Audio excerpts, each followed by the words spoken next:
Come all you poor workers, good news to you I'll tell, how the good old Union has come in here to dwell. A battle in the heart of Alabama caught our attention. Coal miners in one community, they've been on strike now for months. Working as long as 12 hours a day, 7 days a week, in some of the most dangerous conditions. I really think that the labor movement is the single greatest force for democracy in the history of the United States. The story of Alabama is a story of not just resilience, but of militancy. I say no contract, you say no code. No contract, no contract. If we ain't all free, ain't none of us free. You're listening to Alabama's only union talk radio show, The Valley Labor Report, with Adam Keller and Jacob Morrison. That's right, folks. From the mountains of Kentucky to the bayous of Louisiana, broadcasting online and on the radio from the heart of the Tennessee Valley, the Spice Radio Studios in Huntsville, Alabama. This is the Valley Labor Report. My name is Jacob Morrison, here with my co-host and fellow agitator Adam Keller, along with Whitney Washington, staffer for Alabama Arise and member of CWA Local 3908, in studio with us today. Really excited to be talking to her all throughout the program. Today on the show, the next big TV drama might just be about armed and organized coal miners. We talked to screenwriter Mark Brown about his new project. Nigeria's unions went on strike for a 16-fold increase to the minimum wage, and the Alabama Education Association released their report on the legislative session, and it is something. All that and more on today's program. If you want to be part of the show today, we've got a phone number, and the line is open. That phone number is 844-899-TVLR. That is 844-899-8857. You can also leave a voicemail throughout the week. We got one last week, and we will be responding to it in the second half of the program, so don't forget about that option. You can call us at 2 in the morning and leave us a message. You're not going to wake us up because it just goes straight to voicemail. So it's a really handy technology that you can use anytime, anywhere, for any reason. 844-89. Your email inbox every single week. You can also support the program by making a one-time or monthly recurring contribution at tvlr.fm/donate or going to patreon.com/the Valley Labor Report. Our largest single source of funding comes directly from our listeners, so it really does mean a lot. You can also support us by buying our merch at tvlr.fm/store, where we have a second round of our logo caps. The first time that we've done a reorder of those logo caps in like 3 years. So, if you want one, you're going to want to get one before they run out. And if you're a member of a union, then you can sponsor the program. We could not do this without the support of organized labor. And let me add a disclaimer that any viewpoints or opinions expressed in this program belong solely to their author and do not necessarily represent any organization or sponsor. We welcome all of our listeners, whether you're on YouTube, Facebook, Unclaimed Mysteries Internet Radio, WVNN, WZZA, WHIV, WMMT, or through your favorite podcast app. We are proud to be part of the Labor Radio Podcast Network and encourage our listeners to check that out. And as most of you know, we are not media professionals, just some diehard unionists who believe that Alabama and the South's labor movement and working class deserve a bigger platform. We're hoping this project can make a difference on that front, and we cannot do it without you. So we want to thank everyone for tuning in. Whether you're a loyal fan or a first-time listener, we appreciate you spending some time with us this morning.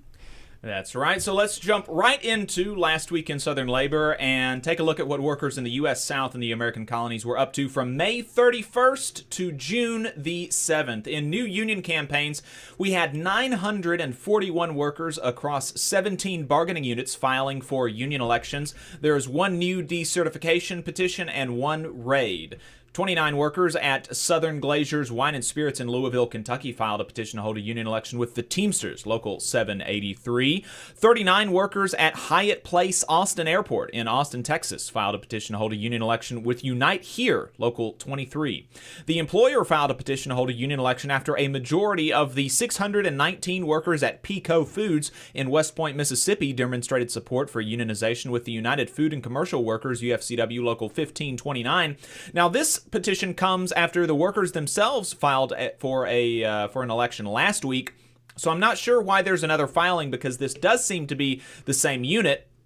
But last week, the estimate of the bargaining unit was 550, and this week it's 619. So I'm not sure if this is a second bargaining unit within the same company, or if for some reason there is another petition on this unit. So we'll try to figure that out and let you know. 67 workers at Consolidated Waste Services in Carolina, Puerto Rico, filed a petition to hold a union election with the Central General de Trabajadores. The employer filed a petition to hold a union election after a majority of the 7 workers at WJLA-TV in Arlington, Virginia, demonstrated support for unionization with the National Association of Broadcast Employees and Technicians, NABET, CWA. 18 workers at Starbucks in Hurst, Texas, filed a petition to hold a union election with Starbucks Workers United, as did 15 workers at Starbucks in Pinecrest, Florida, 14 workers at Starbucks in Newberry, South Carolina, and 14 workers in Jackson, Mississippi.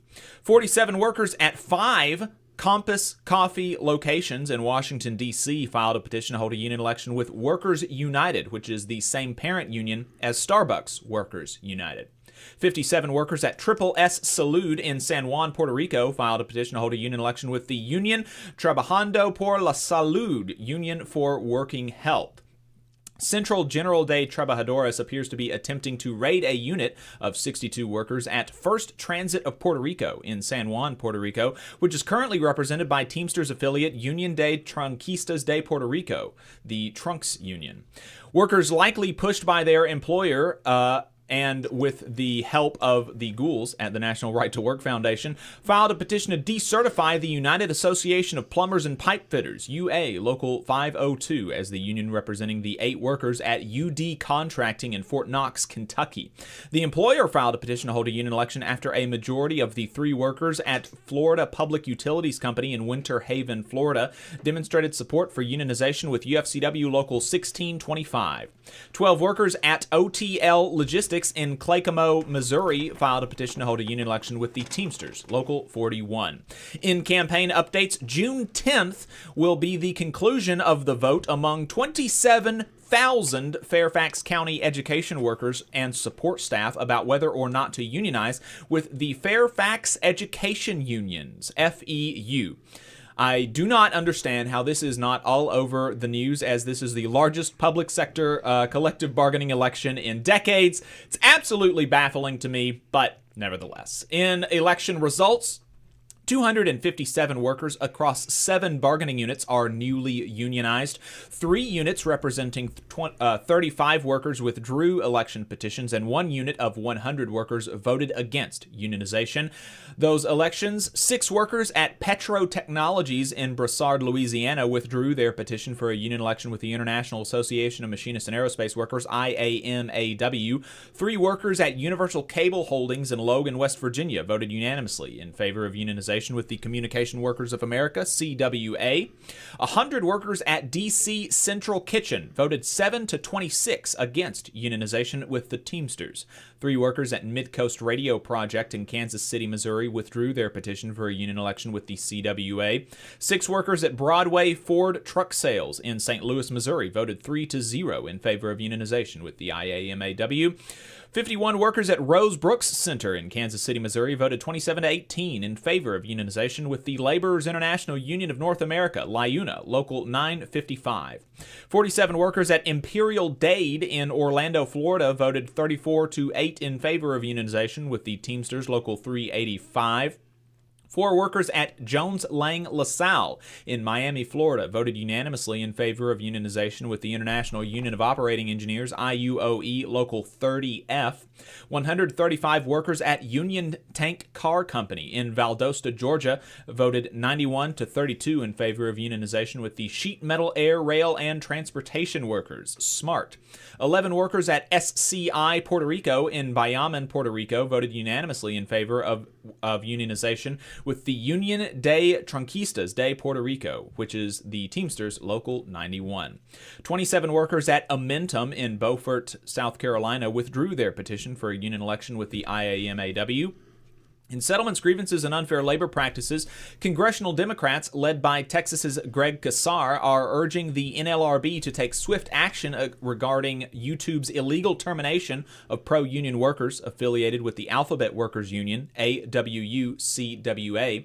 In strikes and bargaining updates, a support staff worker for Nashville schools and member of SEIU Tennessee testified at a meeting of the Metro Council about the need for a raise for municipal workers in an extremely cool spoken word poem that we will share with you at the end of this segment. Members of the Charlotte City Worker Union, UE Local 150, marched on the budget hearing demanding $25 an hour, affordable housing, and policing alternatives. The budget vote is scheduled to take place on June 10th. After Manchin and Romney dropped an anti-telework legislation in the U.S. Senate, the American Federation of Government Employees, AFGE, relayed the results of an April 2024 CBO study that showed federal workers are actually less likely than their private sector counterparts to usually telework. The Union of Southern Service Workers demonstrated against the Alabama Department of Corrections' exploitation of prison labor last week, and CWA Local 1180, the Bird Union, is still trying to reach a fair contract with the National Autobahn Society. The workers are demanding 4% raises across the board, 12 weeks of paid parental leave, and more. They're asking for supporters to sign a petition to send to management. National Nurses United, NNU, claims that the VA has instituted a de facto hiring freeze that has resulted in 66,000 unfilled positions across the agency across the country. They picketed in front of the D.C. VA headquarters last week in protest. NNU members also rallied at Mission Hospital in Asheville, North Carolina, to improve patient care and health care access, with North Carolina Attorney General Josh Stein, who has sued HCA Mission for failing to offer adequate services to North Carolinians. Members of CWA in West Virginia at Altice, telecommunications brand Optimum, voted to authorize a strike if the company fails to negotiate a contract by the end of the contract extension on June 28th. Flight attendants at American Airlines, members of the American Flight Attendants Association, AFA-CWA, have been without a raise since before the pandemic. The company tried to get by with a one-time 17% raise and basically nothing else to wrap up negotiations, but the union is standing firm and demanding more. Bloomberg is reporting that Starbucks and Starbucks Workers United have reached a tentative agreement on just cause job protections. This coming as the NLRB announced that a total of 437 Starbucks stores have unionized across the country, now representing over 10,400 baristas. In political and legislative updates, Alabama is continuing to hassle folks it claims to have overpaid in unemployment benefits during the pandemic, garnishing wages and denying appeals to people who, quote, owe the state in the amounts in the thousands. Not much for the state of Alabama, but life-changing amounts of money to have taken from you. One person told AL.com that she had to rely on friends and family to pay bills after the state garnished an entire paycheck unannounced. The FBI raided Cortland Management of Atlanta as part of the U.S. Department of Justice antitrust probe into the rental housing market. Some rental owners are relying on algorithms to set rent, which some argue is the same as collusion on pricing. U.S. Senator Bernie Sanders and Representative Ro Khanna introduced legislation to forgive medical debt with the support of the United Electrical Workers, UE. Despite the success of Alabama's pre-K program, it is still not universal, only covering some 40% of 4-year-olds. Mississippi's parole program is coming under scrutiny, much like Alabama's. A CWA member, Lauren Ashley Simmons, in Texas won a runoff election against the incumbent to be the Democratic nominee of State House District 146. Right-wing weirdos are trying to attack Acting Labor Secretary Julie Su and the American Federation of Teachers, AFT, for the union paying $3,500 for Su to speak at a convention, arguing that this could potentially create, quote, conflicts of interest for the Acting Labor Secretary. They pretend to think that this is a significant amount of money and not just enough to cover the costs of attending the convention. That sounds like a dramatic scandal. $3,500. Yeah, wow. It's pretty salacious. Does that include the hotel and travel costs? Who knows? Who knows? Or right? is that this like could just really go deep? Or is it could. It could. Decatur, Alabama is offering young professionals $15,000 in student loan forgiveness if they move to the city. And in internal union affairs, the former president of the San Antonio Professional Firefighters Association, SPFFA, has been arrested on stalking charges, allegedly having been involved in efforts to intimidate somebody from applying to be the fire chief in San Antonio. The current union administration is not alleged to have been involved, saying, quote, "This is as insane to us as to everybody else."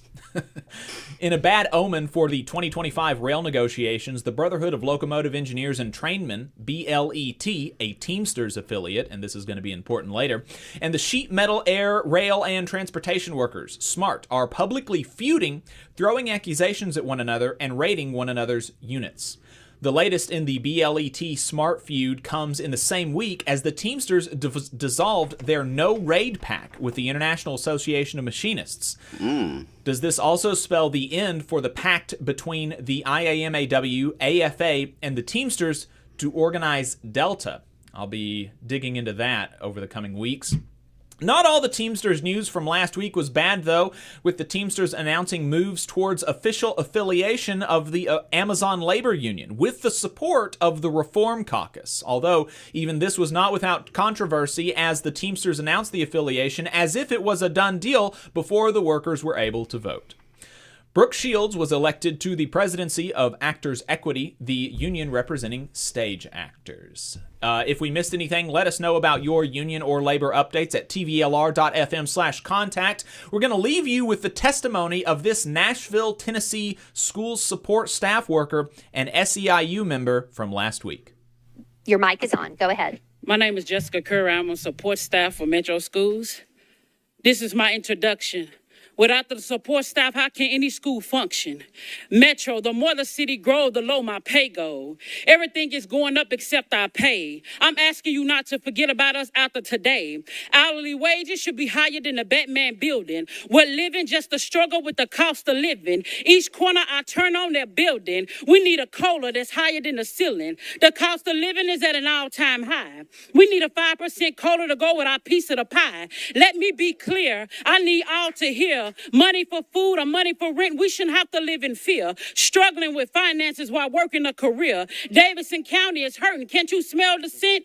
We're only asking for 5%. Many people are 2 checks away from living in a tent. After payday, still trying to make $1 out of 15 cents. We need a COLA, and I'm not talking about the drink that makes you feel refreshed. I'm talking about the COLA that helps pay bills so you won't feel depressed. Working 2 jobs and losing sleep, swimming in poverty. The water is getting too deep, so stop sweeping things under the rug, put the broom down. No longer do we need to sweep. Let's talk about how medication and food is no longer cheap. Us, the people, have been through enough trials and tribulations, but you, the people, have the power to change our situation. Is anything affordable? Have you seen the price of vegetables? Is anything affordable? We need a 5% because us, the people, are tired of living uncomfortable. The cost of living is at an all-time high. I want to be comfortable now, not when I die. Thank you. Benefit Architects has proudly supported union members and union-made products for over 35 years. If you are a federal employee and an AFGE member, you're eligible for hundreds of dollars in money-saving benefits, including group life insurance, dental insurance, and AFLAC insurance. Additionally, if you're a union member but don't work for the federal government, you can still qualify for several of these money-saving policies. So give Tate Hure a call at 256-215-6769 for details and to enroll. Again, that is Tate Hure at 256-215-6769. In Alabama, more than 200,000 of our friends and family members are living without health care coverage. Often folks can't stay healthy enough even to keep their jobs. We can fix this. It's time for us to find a way to close the health care coverage gap so that people can remain at work. Let's make this a priority. Let's close this gap and cover Alabama. To learn more and how you can help, visit coveralabama.org. The attorneys at Maples, Tucker, and Jacobs have stood with the working people of Alabama for over 40 years, providing skilled legal representation for your workplace injury claims. When you are injured on the job, it can be a scary time. The attorneys at Maples, Tucker, and Jacobs have the experience to guide you through the process to make sure that you and your family are properly taken care of and your rights are protected. If you need help, call the attorneys at Maples, Tucker, and Jacobs at 855-617-9333 or visit online at www.mtnj.com. No representation is made that the quality of legal services provided is greater than the quality of legal services provided by other law firms. Support for the Valley Labor Report comes from the International Federation of Professional and Technical Engineers Union. Learn more by visiting www.ifpte.org. Attention union members, membership organizations, podcasters, or anyone with a payment processing need. The future is here, and your organization needs to be prepared by working with Unionly. With Unionly, your union or organization can take payments on a mobile device, eliminating processing fees, giving you a better price than other payment processing methods, while at the same time supporting a union-friendly business with a specialized skill set to meet your needs. Your members will thank you when they pay their dues at their convenience without waiting in line to deposit cash or check. Start preparing for the future today by calling 206-595-8631 or visiting unionly.io. Are you looking for a better future, a career that can have you set for life, and to be a part of something that's bigger than yourself? If you are, then consider a skilled trades apprenticeship with the International Union of Painters and Allied Trades. The work of IUPAT is all around us, from the industrial painters who work on the bridges to drywall finishers, floor coverers, the glazers who install the glass in our skylines, and so much more. With an IUPAT apprenticeship, you earn while you learn and receive benefits while learning the trade, including a pension. We provide world-class education free of charge. That's right, no student debt. Our starting salaries for apprentices that graduate is above the national median salary with benefits for entire families. And you have the flexibility to take your trade wherever you'd like in the country to work. IUPAT District Council 77 covers our entire region, so give Adam Booth a call at 205-603-3142 for more information. Again, that phone number is 205-603-3142. Come build a better future with us today and join IUPAT. I'm attorney Tommy Sinyard. When you've been injured and need help, you need a lawyer who's with you. Sinyard Law. You need attorneys always available to take care of you. Sinyard Law. And keep you in the loop. It's your case. You need to know what's happening. Sinyard Law. And never a charge to meet with us to evaluate your case. Sinyard Law. A new firm, but an old name. One that will stay with you every step of the way. Sinyard Law, the name with proven results. Support for this program is provided by the International Association for Machinists and Aerospace Workers, Local Lodge 44 in Decatur, Alabama. Learn more at iamaw44.org. Come all you poor workers, good news to you I'll tell, how the good old union has come in here to dwell. Labor creates all wealth should go to labor, and you are listening to the Valley Labor Report. My name is Jacob Morrison, here with my co-host Adam Keller and Whitney Washington in the studio with us. Looking forward to talking to her more in the program. She is a staffer for Alabama Arise and member of the Communication Workers of America, Local 3908. The phone is open, 844-899-TVLR. If you have anything to add, that is 844-899-8857.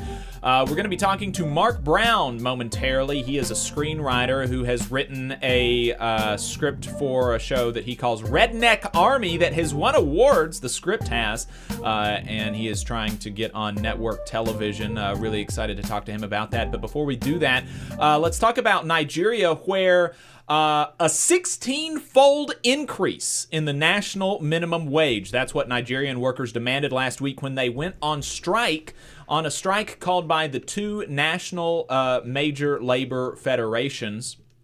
That 16-fold increase may sound like a lot, but the current minimum wage is only $20 a month, making the minimum wage abysmally low even among African countries. For reference, the small nation of Seychelles in Africa, whose GDP is something like 1/200th of Nigeria's, has a minimum wage of $465 a month.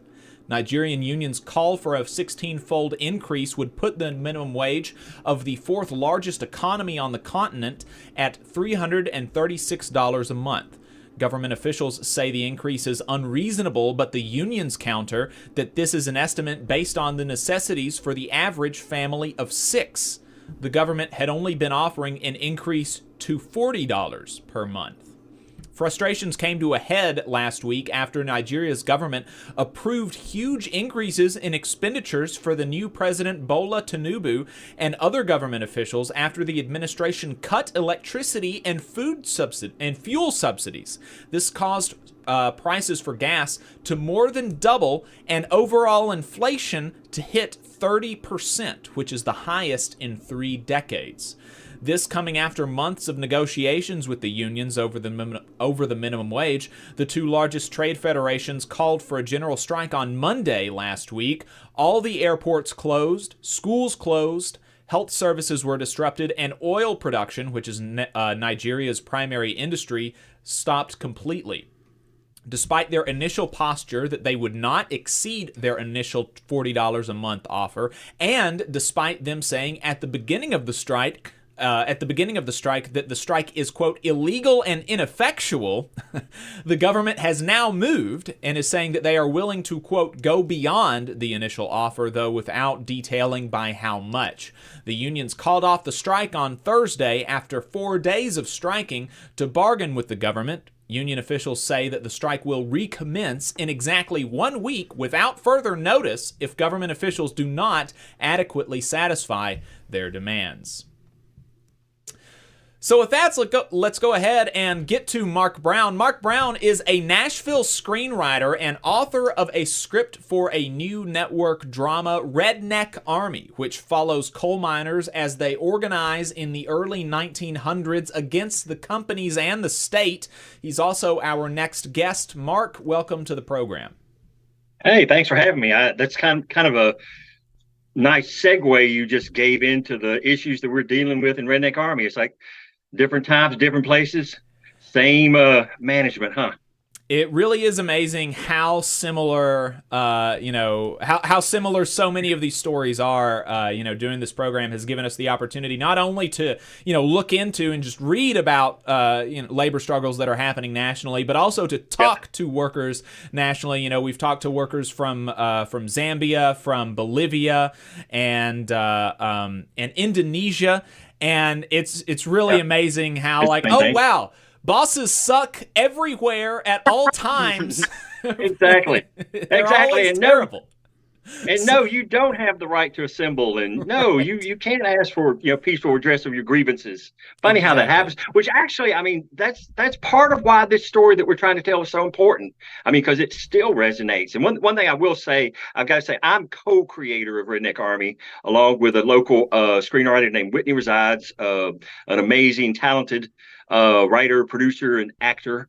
And we've put this together. And a little piece of news I can kind of give you that has come up here recently. We're working with a producer now, and we're in the process of shaping how this is actually going to appear. Not to get too far off into the weeds of TV and film production, but with a film, you've got a script and it's a finite sort of thing. You're shooting something that's going to be on screen for 2 hours. With a television show, we conceive this as a 3-season, 8-episode per season, 24 total episode work, kind of somewhere between like a limited series and like an ongoing series. Mm-hmm. But once you get into it with producers and people, there's all sorts of negotiations and whatnot. And obviously a lot of this comes down to who's willing to write the check for it, because it's a period piece. This is set in 1920, 20, 21, and 22. Period pieces cost a little bit more than doing a contemporary piece. But we've been having these discussions lately, and getting back to what we were talking about. This is such a fascinating story. You and I've talked about it. What this show does is we start in the run up to what was called the Battle of Matewan. kind of some background. I'm sure your listeners might know this. The United Mine Workers were trying to organize those open shop coal fields of southwestern West Virginia in the early 1920s. Basically, you had a feudal system there in the Tug River Valley. You had these barons, these lords of industry, whatever you want to call them, who came in. It's another thing just fascinating about this whole story. There are just these huge socioeconomic forces that come to bear here. This goes back to a land grab in the 1890s when the Norfolk and Western Railroad decided to come through the Tug River. Land speculators came in from Illinois, from New York, from Florida, bought up the land. Some of it they sold to the railways. Some of it they started coal mining. Well, being, good old American capitalists, they came in and they're like, we own the land, we own the people. They created company towns. They built the schools, they built the churches, they built the stores, they paid the workers in scrip that was only redeemable at the company store. I mean, it was total servitude. Well, anyway, so the United Mine Workers were trying to organize this area in the early 20s. And as we've seen throughout American history, I mean, it happens time and time again. This is another thing that ties into today. Left-leaning social movements get met by government-sponsored violence. I mean, that's just what happened. And it's what happened here in West Virginia. Well, in this case, in a little town called Matewan, the people stood up, and to be blunt, they shot back. And everything kind of kicked off with what's called the Battle of Matewan. The Chamber of Commerce crowd calls it the Matewan Massacre.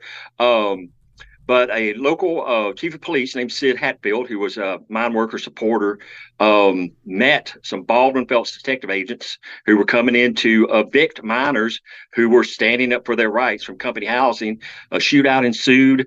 7 detectives were killed, including 2 of the brothers that owned the Baldwin Phelps agency. 3 miners, including the mayor of Matewan, were killed. And from there, it just kicked off a series of events. And this is what Redneck Army, our show, starts just before this and follows through the next about 18 months, during which the coal operators tried to use the corrupt West Virginia judicial system to crack down on the miners. When that didn't work, they literally murder Sid on the courthouse steps, which leads to what was intended to be a march for their rights. The miners were going to march on Logan. There were miners who were frankly illegally being held by Logan County Sheriff Don Chapin and demand their freedom. Now, of course, there was some heated rhetoric there. There were people talking about hanging Chapin, which, we could spend the rest of your show arguing about whether that should have been done or not. By the end of this, and of course, it's good people there on are both different sides, numbers. I hear. Yeah, there are people on both sides, and it's one of the fascinating things about some of the literature. There are a couple of books out there that are very pro coal company that depict Don Chapin as just the shining knight of truth, justice, and the American way. Okay. Right. Well, anyway, this wound up with 10,000 armed coal miners facing off against 5,000. Combination of state police, sheriff's deputies, citizens organizations, frankly, mercenaries, and this, that, and the other, that erupted into a 7-day shooting war along a 21-mile front. And that's the story we're telling. Now, this goes on, and this is another thing that we're talking about in where we are now in forming the show. Another sort of interesting tie-in, and this actually kind of crosses some of the political lines a little bit. So you had the Battle of Blair Mountain. By the end of the battle, the federal government sent in troops. The leaders on the miner side, in my opinion, they realized at that point, it's like, okay, we're going to lose this. Once troops come in, they're going to do whatever they have to do, which means killing us. You also had quite a few. Estimates are about 10,000 of the miners were World War I veterans, and they did not want to fight against government troops. Well, anyway, they negotiated a peace.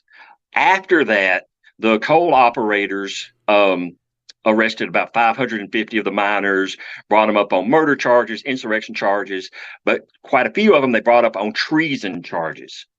And they, in particular, brought Bill Blizzard, who was his nickname was Generalissimo, was considered one of the leaders of the march up on treason charges. And so what we're doing with the show now is we're framing some of this story within Bill's treason trial.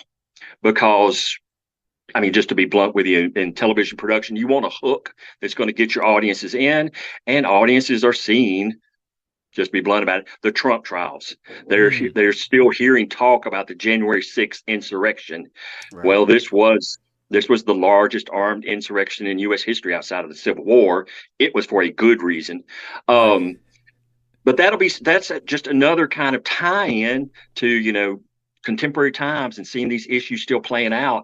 And just, I mean, going back to what you said in your intro about the management and things not changing. I mean, Whitney and I we were really kind of, well, to be honest, we kind of laughed about it. During the WGA strike last year, Bob Iger, the president of Disney, did this interview at some billionaires retreat. And I think it was aired on MSNBC or something. And we were just floored because we literally could have taken his speech verbatim. Everything he said in this interview, we could have taken it verbatim. The only thing we would have needed to change, he said, well, we haven't recovered from COVID yet. We can't afford to pay the writers. We haven't recovered from COVID. We could change the word COVID to the word flu. Because there was a flu epidemic in 1919. And one of the arguments that the coal operators made is, well, we haven't recovered from the flu epidemic. It's not reasonable for the miners to expect us to actually pay them now. We're still broke from the flu epidemic. We could have changed one word in Bob Iger's entire interview, and we could have dropped that verbatim in the Redneck Army. Right. Well, and that might be a fun Easter egg for you to actually do. If you that's a good point. Once it comes to production, I think it would be very fun to actually put verbatim Bob Iger's words into one of the coal company's managers, because you're right. It's very similar, and there are definitely a lot of there are a lot of through lines as far in that story and in a lot of the stories that are happening today. I mean, you have just generally the constant struggle. Workers are not making enough money. They're working too much. They're working too hard, and management is trying to take trying to suck all of the money that they can out of these workers' bodies, and that's a constant. You have these people. Some of them, I mean, the largest, like you said, the largest armed insurrection in the history of the United States outside of the Civil War. And that's language that I don't know if you've ever heard Brother Cecil Roberts speak from the United Mine Workers of America. He says that like every time he speaks, he talks about the Battle of Blair Mountain, and he talks about how this was the largest armed insurrection in the history of the United States since the Civil War. And you don't get a whole lot of those for good reasons. Right. So it's and actually, President Roberts is Bill Blizzard's great nephew and Ma Blizzard's great grandson. Actually, President Roberts has read our pilot and loves it, and the mine workers are helping push us around on social media and some other things to build buzz for the show. Because he gets it. I mean, he is. He's a descendant, and that's another interesting thing about this story, talking about Ma, and this is all to Whitney's credit. This is part of the great thing about working with her. When you get into American labor history, not just here, but in Chicago and other places, women and people of color play such a crucial role in these fights. And we named this Redneck Army because you guys know the miners tied red bandanas around their necks. They wore blue overalls and tied red bandanas around their necks as a sign of racial unity, literally saying, look, we're not — the three main groups in Matewan at the time were white, black, and Italian. We're not of these different groups. We are rednecks. And so, I mean, that's part of what we're doing with the title, is trying to kind of reappropriate that word, because they intended it as a sign of unity. We're workers. We're all the same in this struggle. And you get into the story of Ma Blizzard and some of the women with this. It's so great. Like when the trials start taking place, this whole thing blows up. It goes viral for 1920, 1921, and newspapers from around the country come in and they're covering it and they're editorializing it, this, that, and the other. Of course, the Chamber of Commerce crowd, they were pushing this, oh, these are socialists, they hate America, they're trying to destroy everything we believe in. So the women during the day started running a pretty high level PR campaign where they literally would just be out on the courthouse steps singing hymns all day and get in front of reporters and just saying, no, look, we're just good old Americans.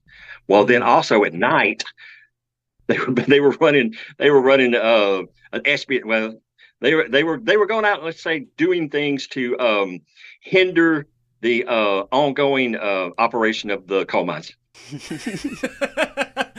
You have to watch the show to figure out exactly what he means. That's what I caught myself. I was like, well, don't give away too much of the show. Just like, watch the show. And that's warning. I haven't read the end yet, Mark. Yeah. And that's so much fun to write, to get women like Ma Blizzard and some of these in there, because I mean, we've got such. It's one of the things that a lot of people don't know about the South. I mean, the U.S. has a very bloody and long labor history, but I mean, the South has a pretty vibrant labor history, but we just don't get taught that in our classrooms. I was this conversation came up on this program either last week or maybe a couple of weeks ago about how, particularly in Alabama, I think in West Virginia they've somehow been able to retain something of that tradition that we haven't in Alabama. You saw the West Virginia teacher strike. Red bandanas were a very prominent feature during the strike, and there was explicit calls to their history with a lot of these women teachers talking about my granddaddy was in the miners union. My granddaddy talking about even the Battle of Blair Mountain. Those were things, and people. So there were a lot of people that knew their history and were calling back to it. And even though in Alabama we have even a more recent history than in West Virginia. The biggest things that happened in West Virginia were really the 20s, 30s, and 40s, and Alabama had a really vibrant, powerful labor movement up into the 60s and the 70s and the 80s, and yet in Alabama, we, during the recent coal miners strike in 2021, 2022 at Warrior Met, the attempt to organize Mercedes by the UAW, and other labor and Amazon, I asked people about their history and if they knew anything about their family having been part of the rubber workers in Alabama or the steel workers or anything like that. And there was not as much as I would have hoped given Alabama's labor history. Right. And so, is that part of the reason that you want to do this program? Yes. and do it in kind of like a more of a mass media way to help expand the understanding of this history to more people? Yeah, to get the story out there. Yeah, I come from a union family. I was going to tell your Whitney that we've got on here. I've got an aunt of mine who's communications workers. And yeah, we want to get that story out there. And Whitney and I have been working on it since 2020, and she came across the story and brought it to me, and then we started taking it from there. And yeah, that's what we talk about a lot. It's like, listen, this is our hope is that we not only get the story of these particular people out there, because in our mind, they're heroes and their story is worth telling, but we're hoping that, it could spark either us or other people doing some things. Like we've got one mentor of ours who has a play about union organizers in Chicago that, and Melody is a television writer. It's on her list. She's like, one day I would eventually like to get back to doing an adaptation of this. It came out, a couple of months ago now, that Cillian Murphy is going to do a movie about the murder of a mine worker organizer in the West Virginia in the 60s. And so, we're kind of hoping, and some of it too, Gen Z is a very socially conscious generation.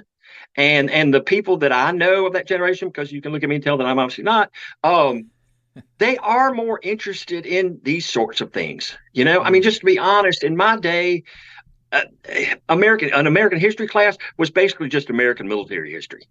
We studied the Civil War, we studied World War II, nobody touched Vietnam at that point.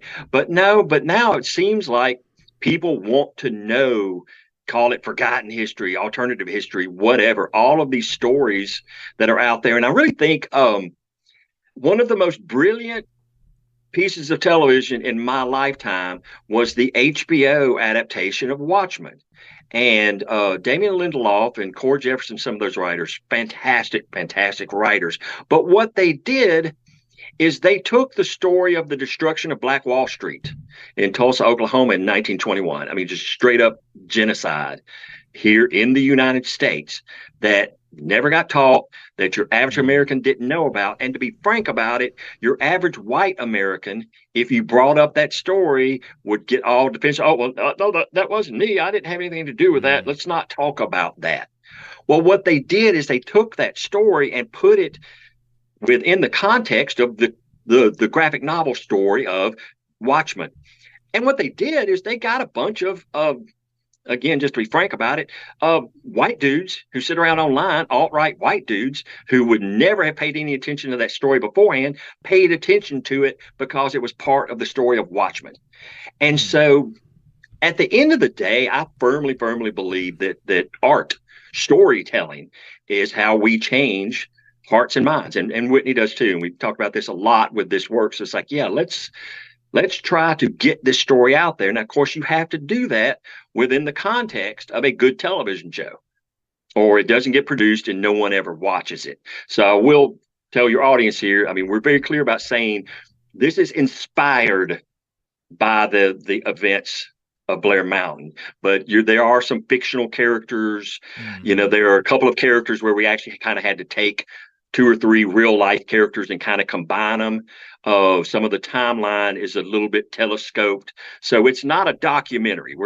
It's not saying that this is exactly how it happened. But even doing that, you stick to the themes and stay within the parameters of the history.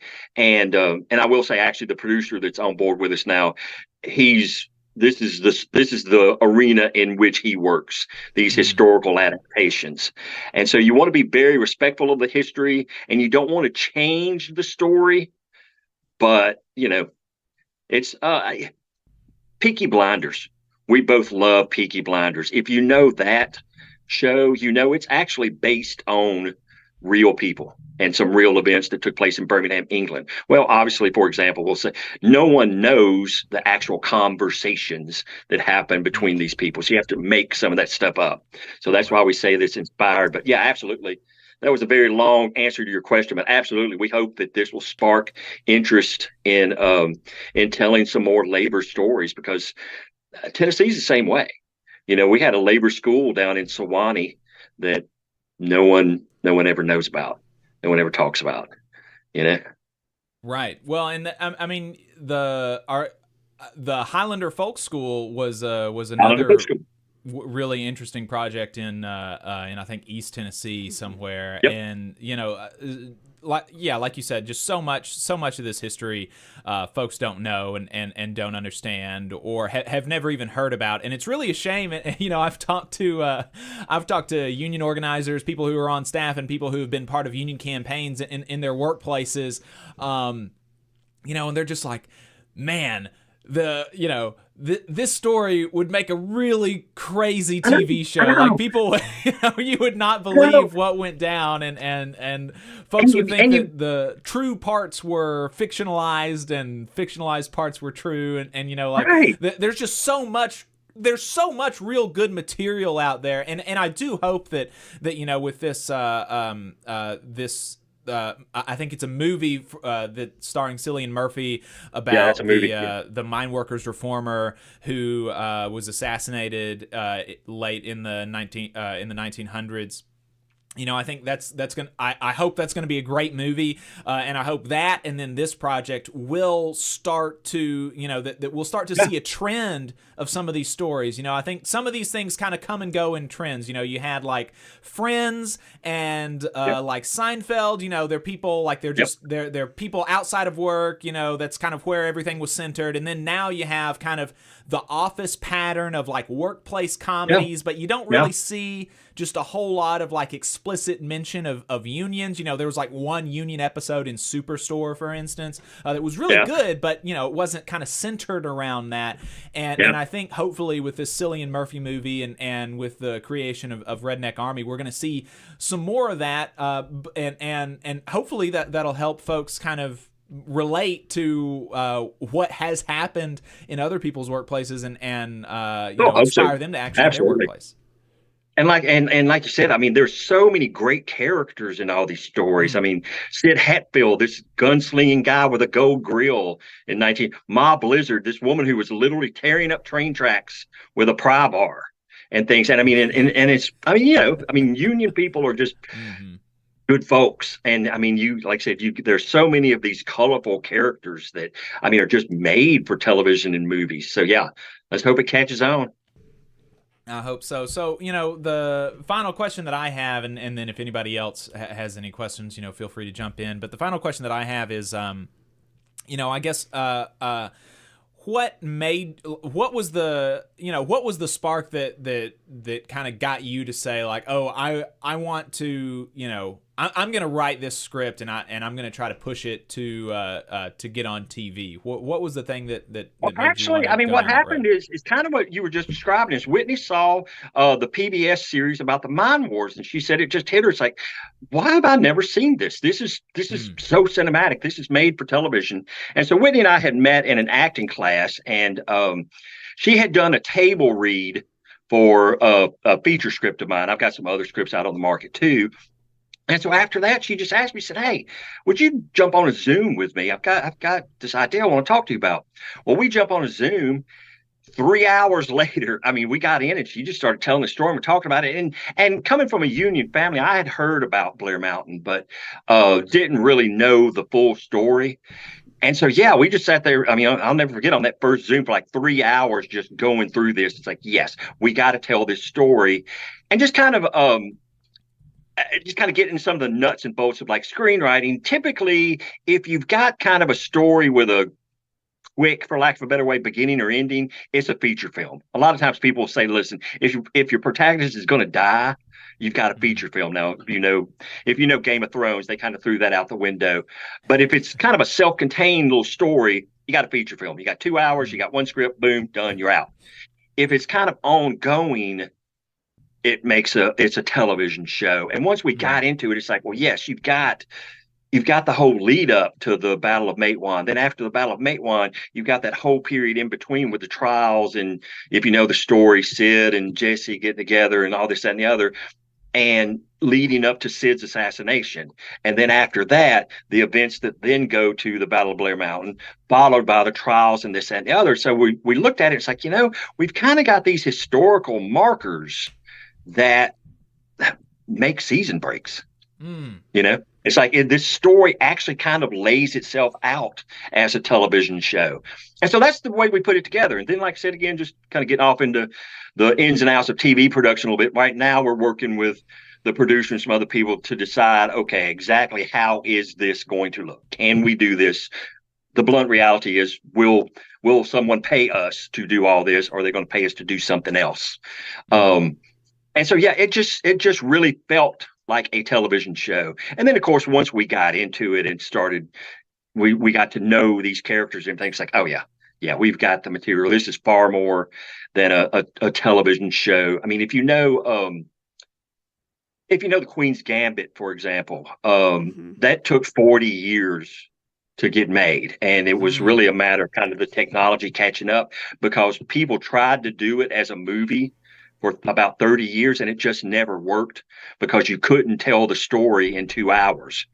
Well, once streaming came along and then the limited series came about, then Scott Frank was able to do it as a limited series, 8 one-hour episodes, because he said there wasn't enough story there to go on for 3-4 seasons. There wasn't enough story there for, 40 shows.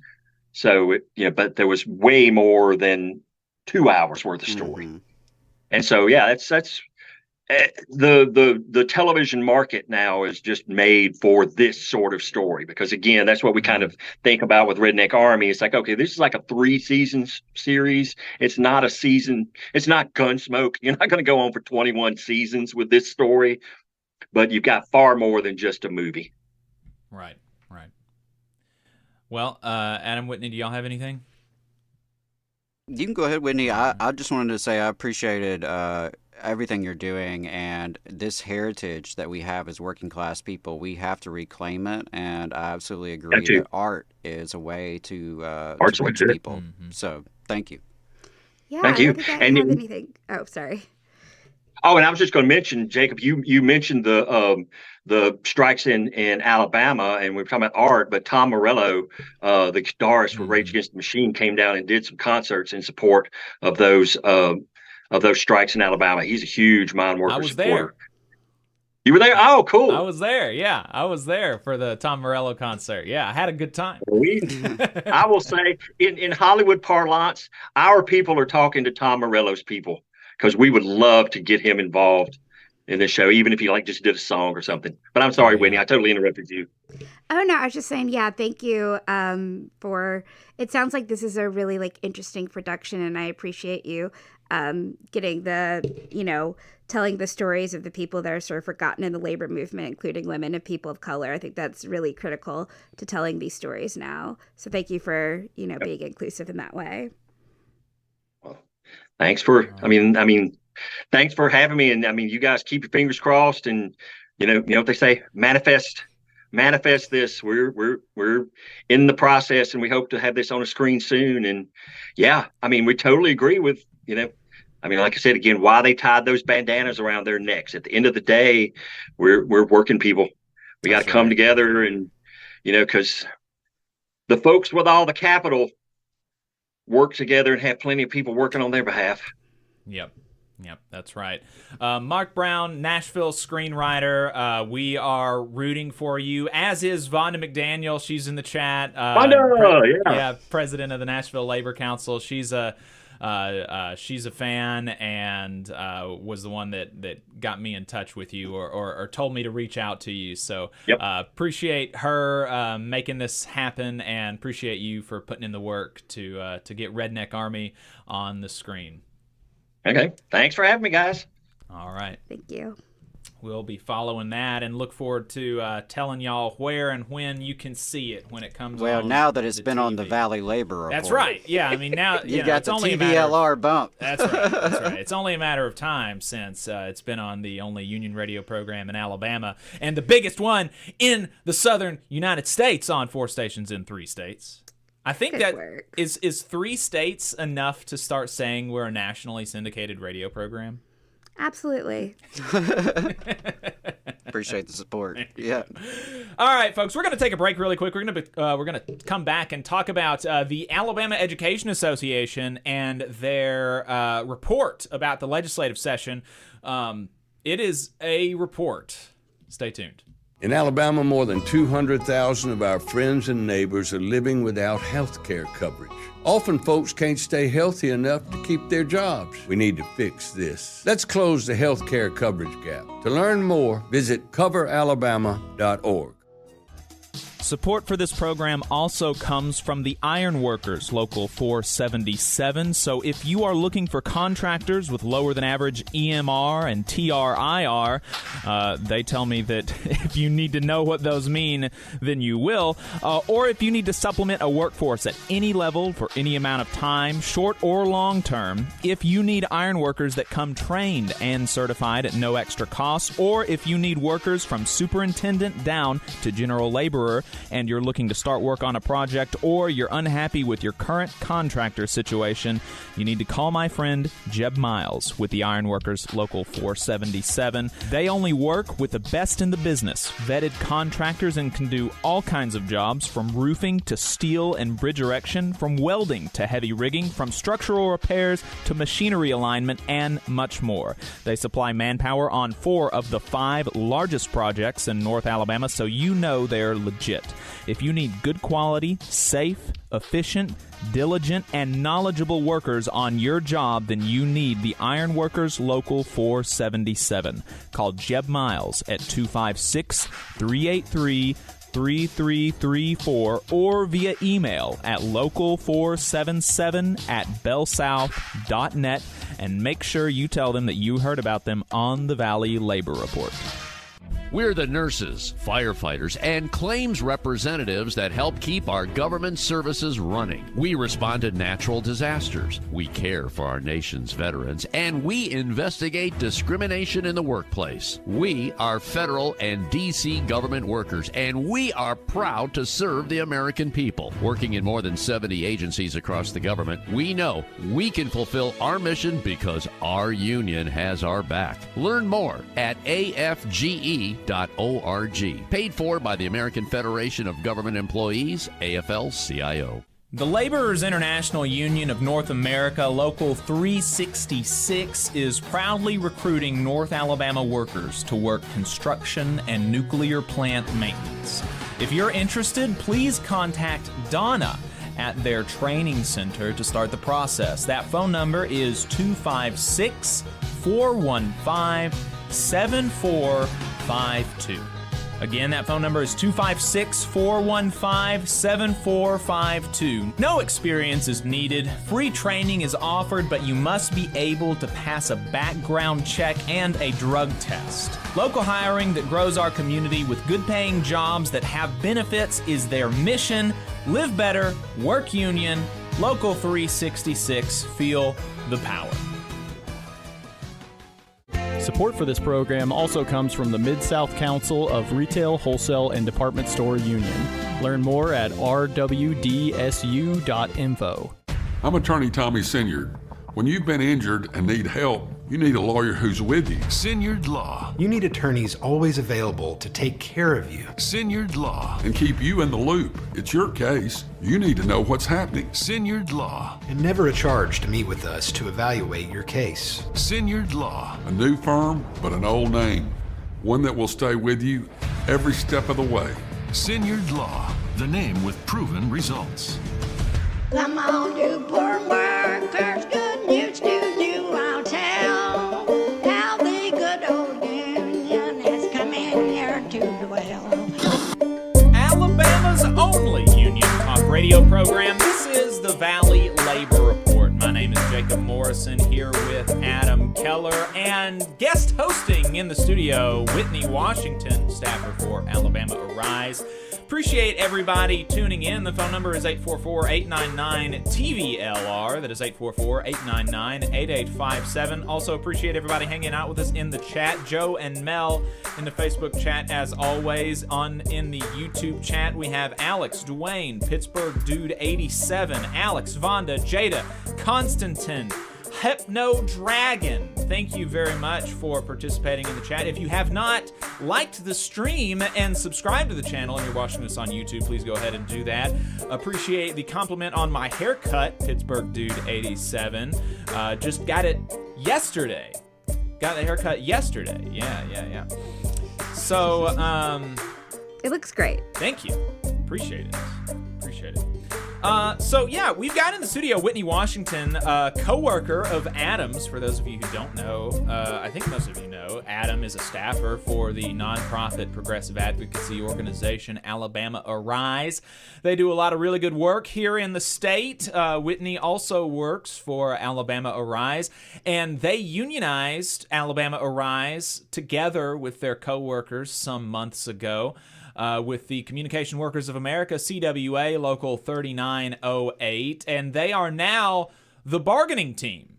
Are you the two people on the bargaining team, or are there more folks from the bargaining unit? From our unit, we are the two folks, yeah. Yeah, wow. So we've got the whole bargaining team from Alabama Arise in studio right now. So we also want to shout out our bargaining committee members from CWA, our local president, as well as our staff rep. So shout out to them. They've been great resources.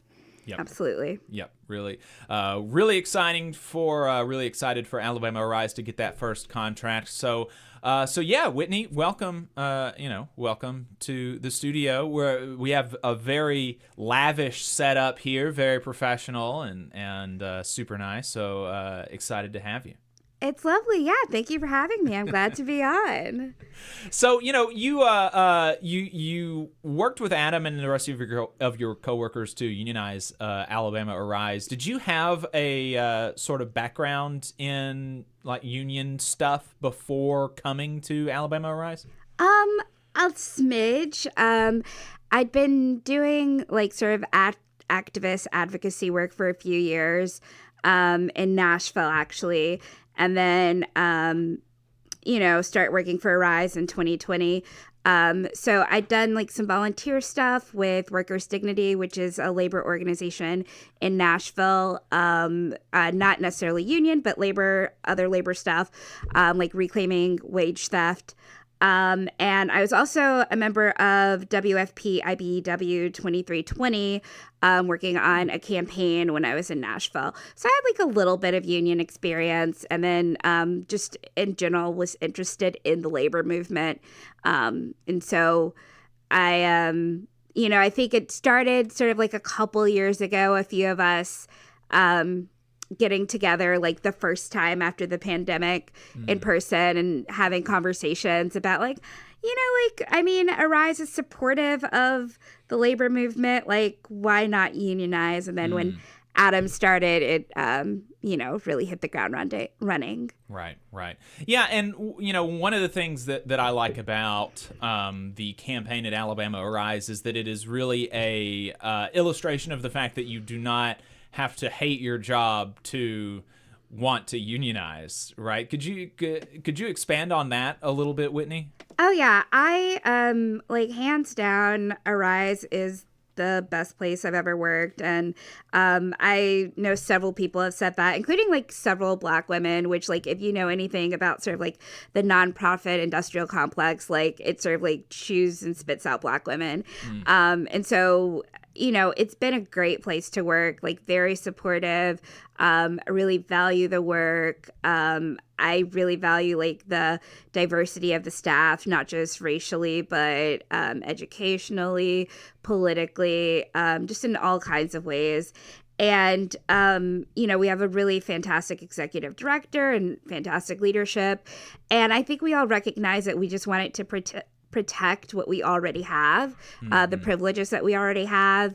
We're an organization that's been lucky enough to have grown quite a bit over the past few years, and we hope that growth continues. But with that growth, it's important to sort of like get some things in paper, on paper, get some things documented, so that if we have a change in leadership or that we do grow by quite a bit and staff wise, that those people can have those privileges as well, and we can maintain them. Right.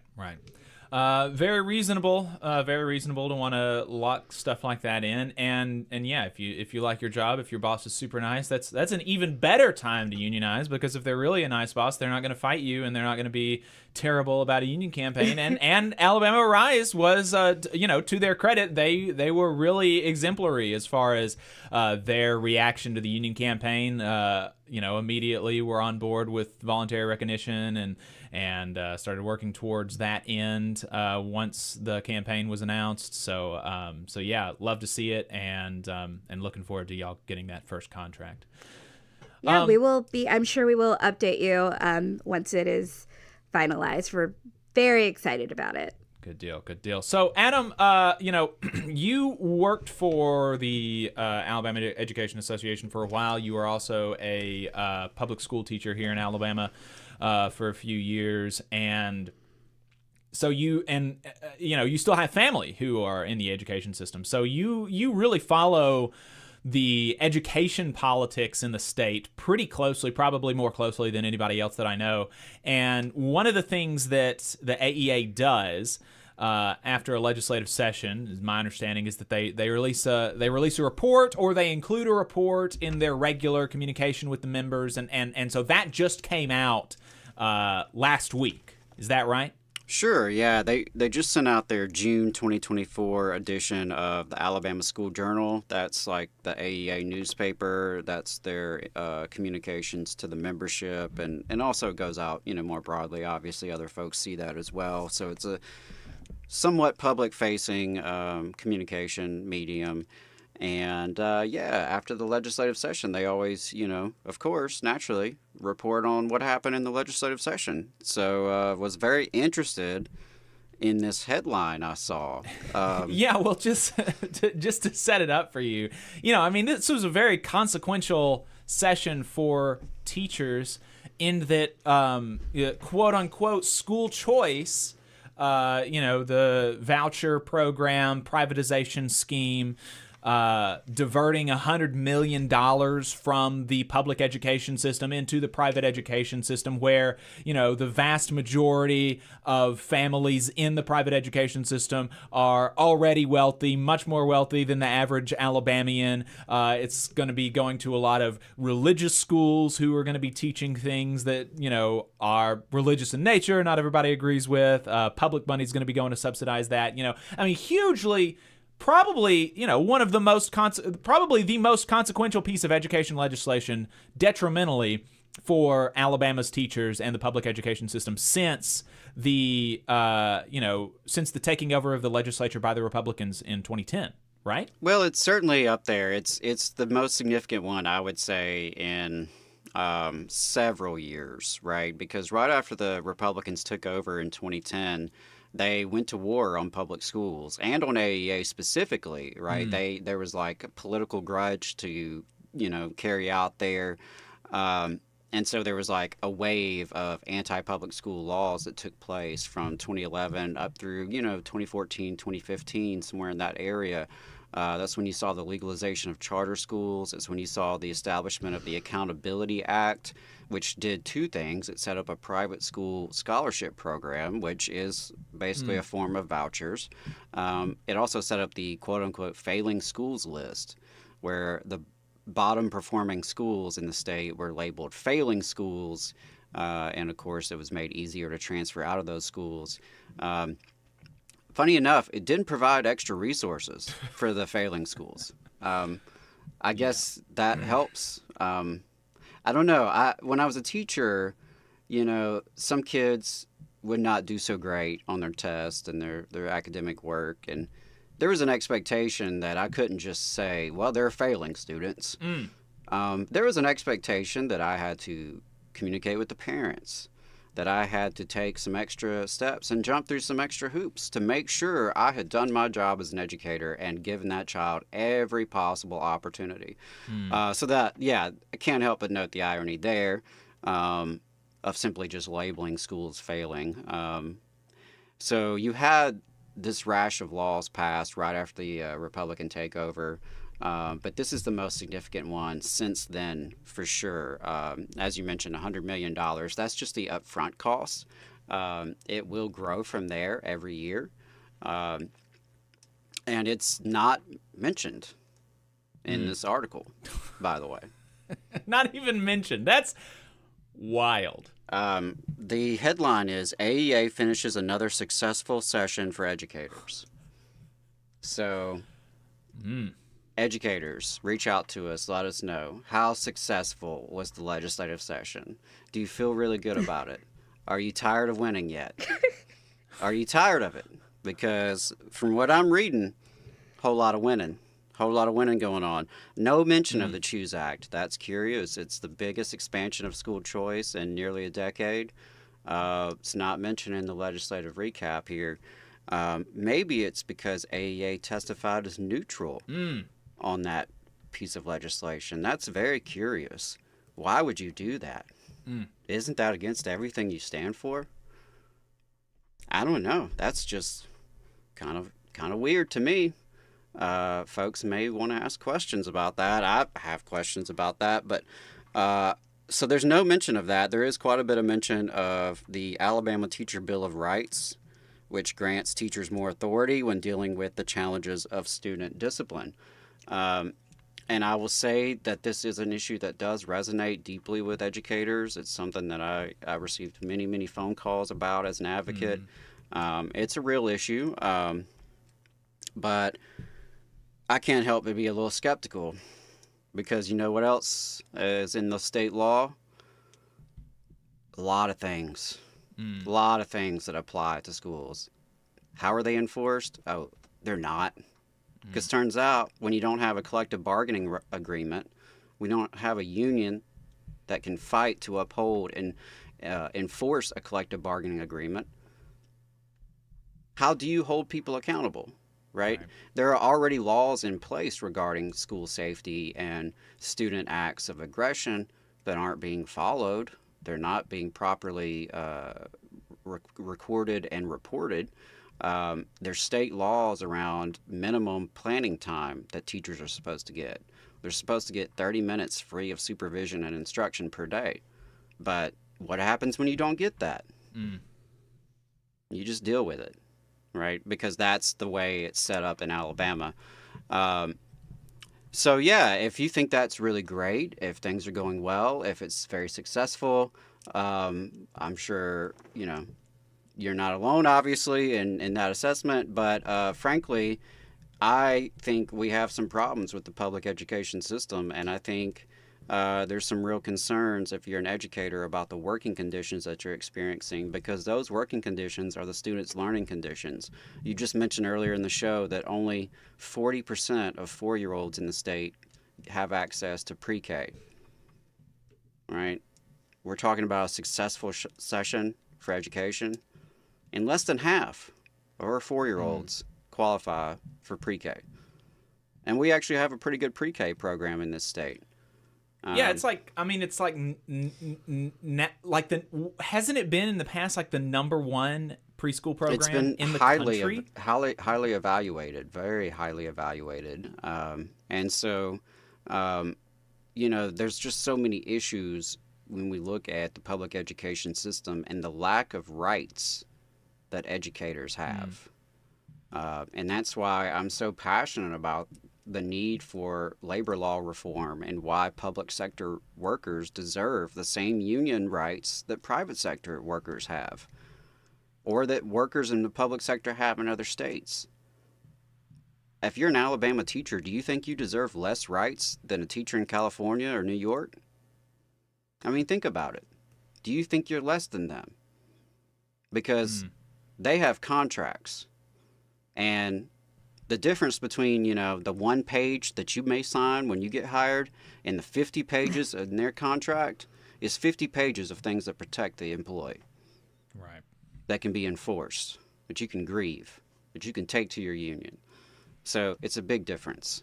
But yeah, I thought that was an interesting headline that I wanted to share with you, because seems a little at odds with what most people would think about how public schools shook out in this legislative session.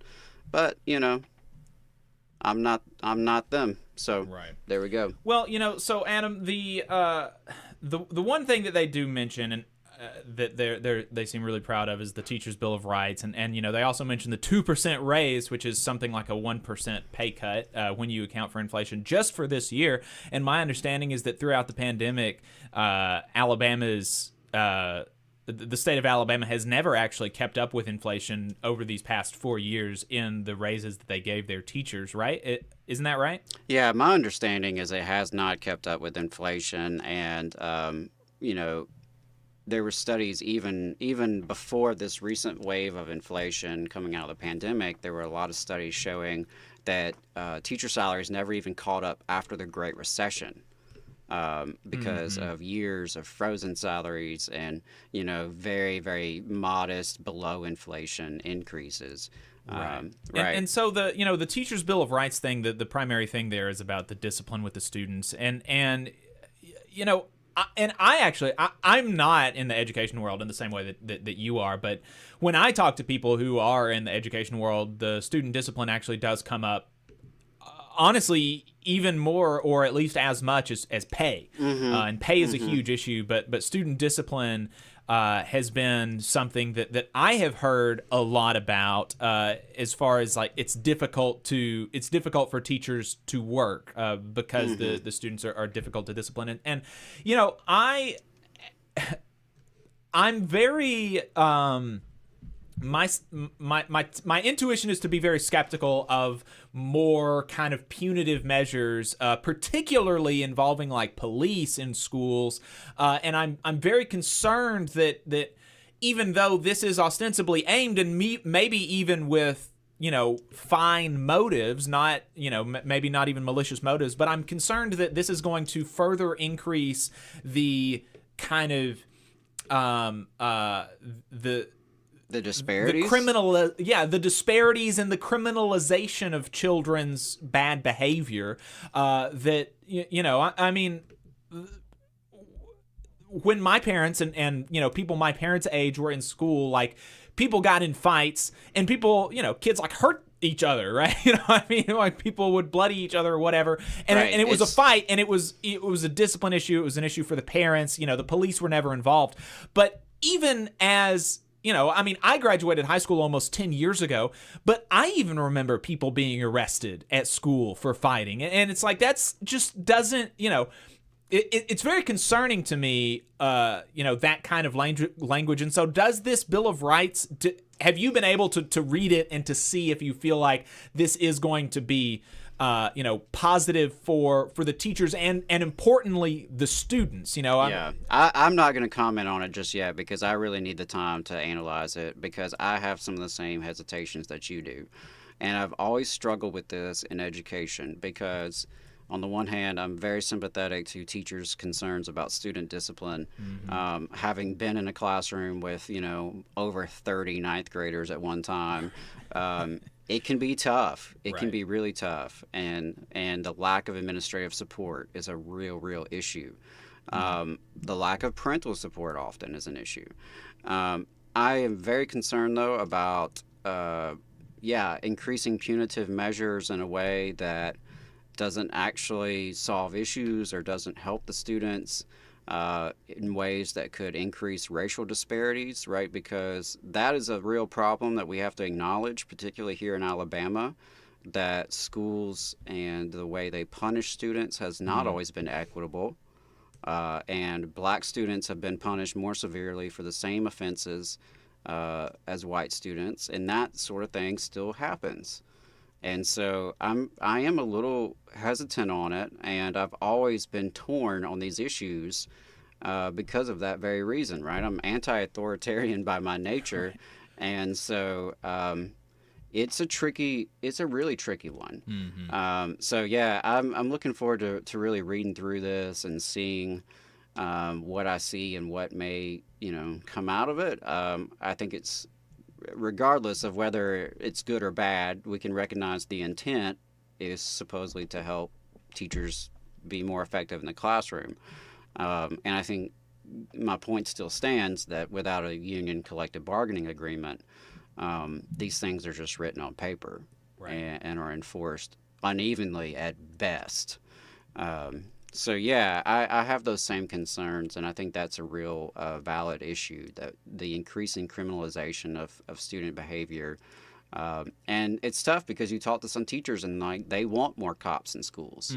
They want more security in schools, right? And so that's where these issues can get really tricky because, yes, the teacher's working conditions are the student's learning conditions, but they're coming from different angles. And if you're not careful, you can take approaches that silo off, right, those different groups that really do have a shared interest ultimately.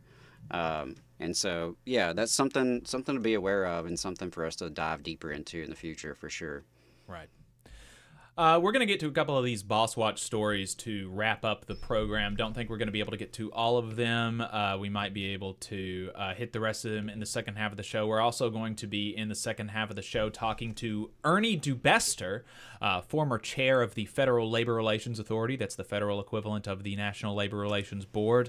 3 times appointed by 3 different presidents to a term on the FLRA, but not reconfirmed in the third and final appointment by President Joe Biden, about federal labor law and some of the ramifications of his not being reconfirmed. And some other stuff as well. We'll also be taking your calls, 844-899-TVLR, 844-899-8857. So let's get to a couple of these Boss Watch stories. You know, every week we like to take a look at what bosses were up to in the southern United States, as well as workers, and last week in Southern Labor. And so this week we had in Virginia, the Environmental Protection Agency, the EPA, announcing that Envigo RMS pled guilty to conspiring to knowingly violate the Animal Welfare Act, and Envigo Global Services pled guilty to a felony of conspiring to knowingly violate the Clean Water Act. Both pleas are in retaliation to a dog breeding facility located in Cumberland County, Virginia, from which the Justice Department secured the surrender of over 4,000 beagles in 2022. As part of the resolution, Innovative, of which Envigo RMS and Envigo Global Services are subsidiaries, will guarantee more than $35 million in payments, be subject to increased animal care standards, and be subject to a compliance monitor. This resolution marks the largest ever fine in an animal welfare case. According to court documents, Envigo RMS conspired to knowingly violate the Animal Welfare Act by failing to provide, among other things, adequate veterinary care, adequate staffing, and safe living conditions for dogs housed at the Cumberland County facility. In addition, Envigo Global Services conspired to knowingly violate the Clean Water Act by failing to properly operate and maintain the wastewater treatment plant at the Cumberland County facility that exposed the facility workers and dogs the facility's workers and dogs to insufficiently treated wastewater contaminated with fecal matter, which was also discharged in a local waterway. In addition, the investigation into the environmental violations found that contaminated well water was provided to dogs for drinking water and was used to power wash kennels, creating an increased risk of disease. Under the terms of the plea agreement, the entities will serve from 3 to 5 years of probation and pay a total criminal fine of $22 million. That is $11 million for each violation. In addition, the entities will pay approximately $1.1 million to the Virginia Animal Fighting Task Force and approximately $1.9 million to the Humane Society of the United States for direct assistance provided to the investigation. An additional $3.5 million will be paid to the National Fish and Wildlife Foundation to benefit and restore the environment and ecosystems in Cumberland County, at least $500,000 of which will be spent on purchasing riparian wetland or riparian land located in or near Cumberland. The entities will spend at least $7 million to improve their facilities and personnel beyond the standards imposed by the Animal Welfare Act. And finally, the entities will pay all costs associated with a compliance monitor, which will oversee the entity's compliance with these enhanced animal welfare standards, the Animal Welfare Act and the Clean Water Act, a nationwide compliance plan, and additional terms of the agreements and probation. And the last one that we're going to get to happened in North Carolina, where a federal administrative law judge upheld the Department of Labor's finding that a Houston crane and rigging services provider violated federal law by firing a company truck driver on June 5th, 2020 for refusing to exceed safe driving limits set by the Federal Motor Carrier Safety Administration. An investigation by the Department's Occupational Safety and Health Administration, OSHA, determined that the driver employed by Crane Masters, Inc. told their employer that, after working 19 hours on June 4th, 2020, it would be unsafe for them to operate a commercial vehicle as they had not gotten the legally required amount of time off before returning to work. The Houston company responded by terminating the driver. OSHA found the company fired the employee illegally for exercising their protected rights under the Federal Whistleblower Protection Program, and the department's regional solicitor in Dallas presented its case during a formal hearing in Houston on October 14, 2022. On May 13, 2024, the judge issued a decision upholding OSHA's findings and ordered Crane Masters to pay the former truck driver $14,944 $945 in back pay, interest, and compensatory damages. The company must also expunge the former employee's record and post a notice to employees. That's going to be it for us on the first half of the program. We got a whole another hour and a half that we're going to be doing online on Facebook and YouTube, so make sure you follow us there. You can call in. We'll take calls at the top of the second half of the program, 844-899-TVLR. That is 844-899-8857.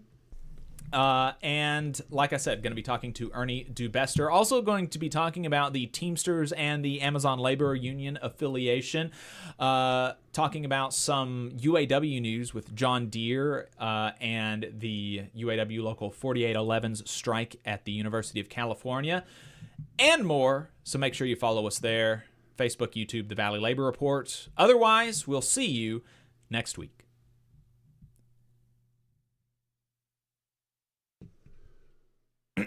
All right, we're off the radio now. Appreciate everybody staying tuned. Looking forward to the second half of the program. Jada saying in the chat, solidarity with fellow education workers in Alabama, thinking of y'all as we navigate bargaining sessions here in Central Florida. Thank y'all for talking about this. They also only got a 2% COLA and performance-based percentage increase down in Central Florida. This is the first year we got a percent raise as opposed to just a COLA, and agreeing with the school-to-prison pipeline concerns. So feel free to talk about, or feel free to call in about the negotiations going on in Central Florida with the education unions down there. Would be interested in learning more about that. But yeah, we're going to go ahead and go into the take a break, and then we'll be in overtime. So stay tuned. We're going to be right back. Come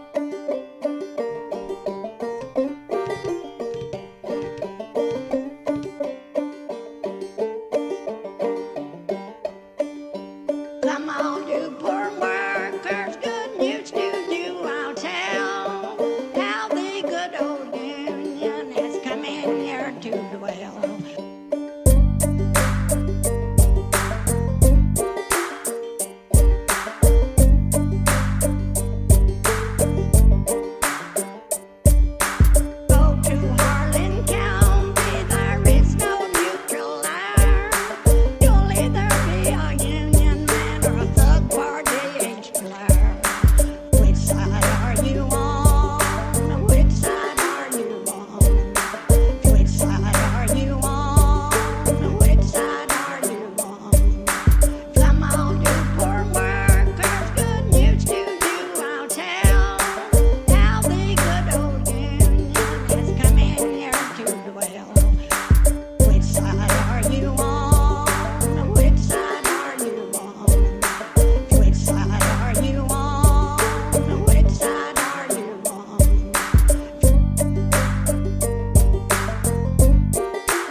Folks, this is the Valley Labor Report.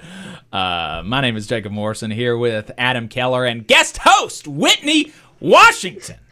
The Whitney Washington.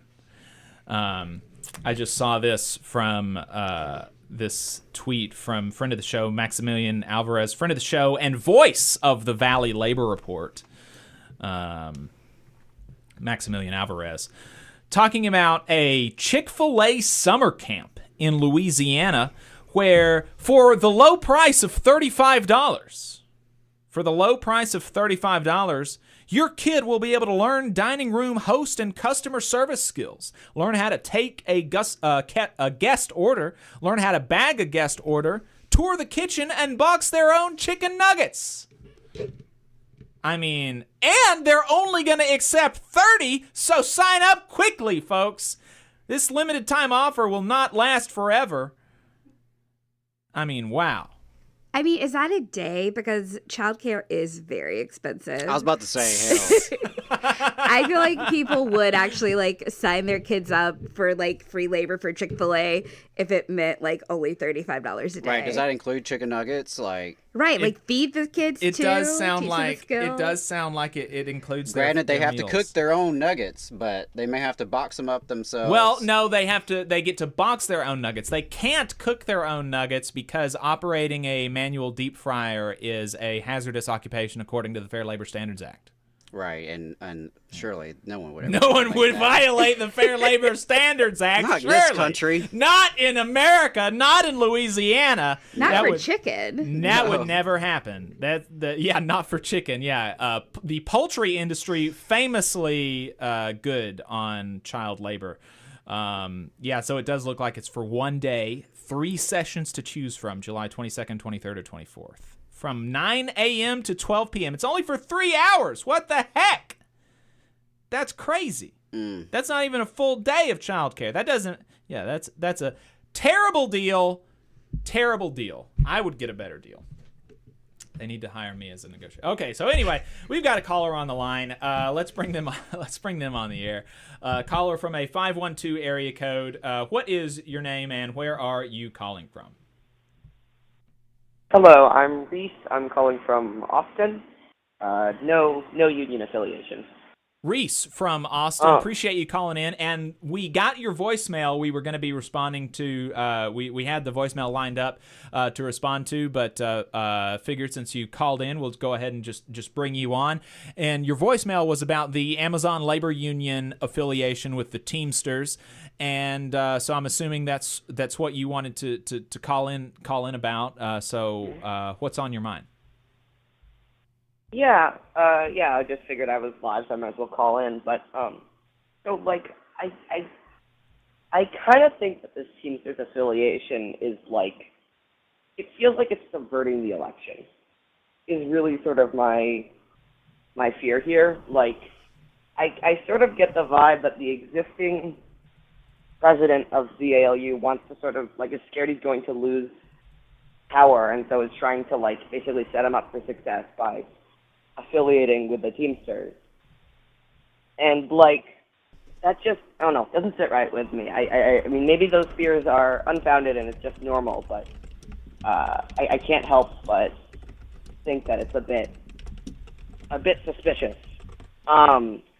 No, I do not disagree with you that it's a bit suspicious. It's also incredibly suspicious that, the Teamsters announced it as if it was a done deal before the workers were able to vote on it. And, this comes in the same week, like I said in last week in Southern Labor, they broke their no raid pact with the International Association of Machinists, and so now any Teamsters local in the country has the authority and blessing from the International of the Teamsters to raid any machinist union shop all over the country. That's like they don't even have to ask permission. They do still have to notify DC, but they don't even have to ask permission. That's insane, and especially as we're still in the middle of the campaign to organize Delta, in which the Machinist Union, the AFA, and the Teamsters had organized basically a united front to, so the AFA are going to organize the flight attendants. I think the Teamsters were going to organize the ramp workers, and the machinists were going to organize something else. They divided up the turf, basically, and they're all supporting each other on one campaign. And so what is this going to do to the campaign to organize Delta? Is the campaign to organize Delta going to be destroyed again? Because this is not the first time that this has happened. The other times between the machinists and the AFA. And then also the BLET and SMART. I mean, there's just so much nonsense happening with the Teamsters, and that's just internal to union. We're not even talking about what Sean O'Brien is doing with Donald Trump, right? I mean, and that's another thing, but just internal within the House of Labor, it's just absurd. But all that to say, I share your trepidation, and it is warranted. But the Amazon Labor Union's Democratic Reform Caucus has said that they endorse the affiliation. Interesting. So, and they would be the people, they would be the people that would be hurt. They said, ultimately, the agreement as presented captures our vision. Because the agreement does, even though the Teamsters announced it as if it was a done deal, the actual contract that Amazon Labor Union went into with the Teamsters does not make it official until the workers vote. Right? So the workers have to vote on it, and it's not official until that happens. In their statement, the Reform Caucus said, it will allow us to turn the beachhead we've secured in Staten Island into a militant, autonomous local that can serve as the model for future Amazon organizing efforts going forward. We believe that a robust national campaign is necessary if there's any hope of winning a strong contract at Amazon. With the institutional backing of the International Union and more than 1.3 million Teamsters standing by our side, this goal is possible. So, not even really the Reform Caucus, not even really kind of mincing words or hedging on. It's a pretty full-throated endorsement, even with they do criticize coming out in public with this as if it's a done deal. But, a full-throated endorsement from the Reform Caucus, is so anyway, that's the things as it stands within ALU. It seems like both the current leadership, the incumbent leadership, and there's been a lot of problems with Chris Smalls, and the Reform Caucus are in favor of this. So, I guess it seems like probably the right decision, maybe. I don't know. Yeah. Am I still, can you all hear me? Yeah, you are, yeah. Sorry, he went off on a rant there. You got him stirred up. Got me stirred up. It's frustrating. It's crazy. I'm sorry, I'm not going to get started again. Go ahead, Reese. Yes. So what I was going to say is, this feels like the sort of thing that the Teamsters have been doing forever. And it feels like just now, after we got TDU leadership, they're sliding right back into it. And, if I was an ALU member, I don't think I would want to join the Teamsters. I'd much rather join, the UAW or UE or some other union that actually is democratic and doesn't have a history of being literally the mob. So, I don't know. I just, the whole thing just seems suspicious, and I don't even know if I was an ALU member, I would want to join the Teamsters. Yeah, no, I understand. That's basically it. It's totally understandable, but that's just, just relaying the facts on the ground as they are, particularly with reference to the Democratic Reform Caucus. So, I think as somebody outside of Amazon, when both of these sides are kind of in agreement on affiliation with the Teamsters, my instinct is to defer to those organizations.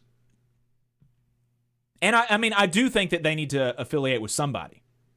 That is very strongly. I feel like the ALU needs to affiliate with somebody, whether it be the Teamsters or not. But they do need to affiliate with somebody. They're not going to be able to do this as an independent union. Obviously, I've said it on the show multiple times. I think the UAW's Sean is the superior one, but they got the best of the Seans, I think. I imagine probably if I was in the UAW's leadership, would I would I be interested in an ALU affiliation? You know, I mean, that's outside of kind of the sectors of expertise for the UAW. They have this huge campaign to organize the non-union auto sector. Would the UAW even be interested in an ALU affiliation? My instinct is no. Actually, that they wouldn't be. And then the UE is a good union. It's a good national union, but it's not nearly as large, does not have nearly the resources that the Teamsters do. So then who does that leave you with? You know, it's the Teamsters are really in this industry to a certain extent, you know, like, I mean, the game in town, right? Yeah. I mean, like, I sort of challenge your point that it's outside of the UAW's expertise. Like, it's factory floor workers, like, for the most part. And that is what the UAW is good at organizing, historically. Well, and something else to point out, though, is UAW has quite a few grad student workers, right? UAW has shown a flexibility in being willing to organize, you know, outside of the traditional auto and auto plant, you know, setting. But yeah, to your point, Jacob, I understand why they may not be as interested as perhaps some workers would be interested in affiliating with them. But yeah, Reese, I appreciate your call, and I think it's something we're going to have to keep our eye on. It'll be interesting to see how it shakes out because, like you were saying, Jacob, there's just been a lot of internal drama circulating around the Teamsters that you know, it's concerning for me, I think, whenever I see, you know, we don't have much of a coherent labor movement in this country, frankly, and to see even more division is not helpful. I don't know what all's behind all that, but it doesn't seem very helpful for where we're at, considering 90% of American workers do not have a union. Yeah. Right. So, like, if you're a Teamster, I don't know if I'd be interested in rating machinist when literally 90% of the workers around you need a union, don't have a union, right? I don't think I would be targeting the handful of folks who do happen to have one just because of some stuff like this. So, but anyway, that's a whole nother conversation. Sorry about that, Reese. But yeah, really appreciate your call. All right, thank you. Bye. Another comment from an Amazon worker in the YouTube chat. While I respect the caller's point of view, I'm an Amazon worker in northern Kentucky where our campaign voted to affiliate with the Teamsters over 2 months ago. We obviously, I can't speak for everyone here, but the vast majority of our campaign voted because of our dissatisfaction with the ALU. And as far as mobbed up, a bunch of unions were mobbed up back in the day, and the Teamsters United existing tells me that they're not going to go back to the old way. You know, and then this is me talking at least as much. You know, I think that there are probably some autocratic tendencies, but I don't think that we're going to be seeing Hoffa level autocracy in the Teamsters. Lord willing. So yeah, there's pros and cons to all of this, and I think it's a really tough decision. But I think I agree with you in general, though, that some affiliation is probably the best path forward. I think, you know, it's inspiring what they were able to do in New York, but there's a reason they don't have a contract yet, and there's a reason it hasn't really spread as much as it should have, because it is so daunting to take this on with basically nothing, right? Just like a shoestring budget, you know, that's just really, really daunting. Right, because they have to have like lawyers and Right. I mean, you think about all the just like support that you really need to take on a company like Amazon. You know, so I think a union on the level or at the scale of the Teamsters is probably appropriate. But I get, you know, there's going to be some bumps in the road probably. And yeah, I appreciate what Brandon was saying, you know, in terms of like mobbed up stuff. Like, you know, we can have those conversations about a lot of unions. A lot of institutions in this country have been corrupted over time, right? Every institution, basically. Yeah, institutions are made of humans, and they're as flawed as the humans that are in them and lead them. So they're not perfect, but, you know, I do think... even with some of that history, right? Labor unions are unique, right? Labor unions are uniquely working class democratic institutions that, at least on paper, belong to the membership. And hell, we don't have much else like that in our society. So that's important. We should have Ernie Dubester on the line. Let's see if we got Ernie on the line. We do have Ernie on the line. Awesome. Ernest Dubester is the former chair of the Federal Labor Relations Authority. That is the equivalent body in the federal labor relations sector to the National Labor Relations Board for private sector workers. He was nominated 3 times by 3 different presidents. And his final nomination, he was not confirmed in the Senate, so he is no longer part of the Federal Labor Relations Authority, but continues to speak to federal workers in particular and other organizations as they are interested in talking to him. And so we're really glad to have on Ernie Dubester. Welcome to the program. Thank you, Jake. It's great to be with you, and good to be with your listening audience. I appreciate it. I really do appreciate your time. I know that you're a very busy person. And so I wanted to talk to you about some of the just in general. I think it's worth us going into an overview of federal labor relations, because there are a lot of differences between the private sector and the federal sector.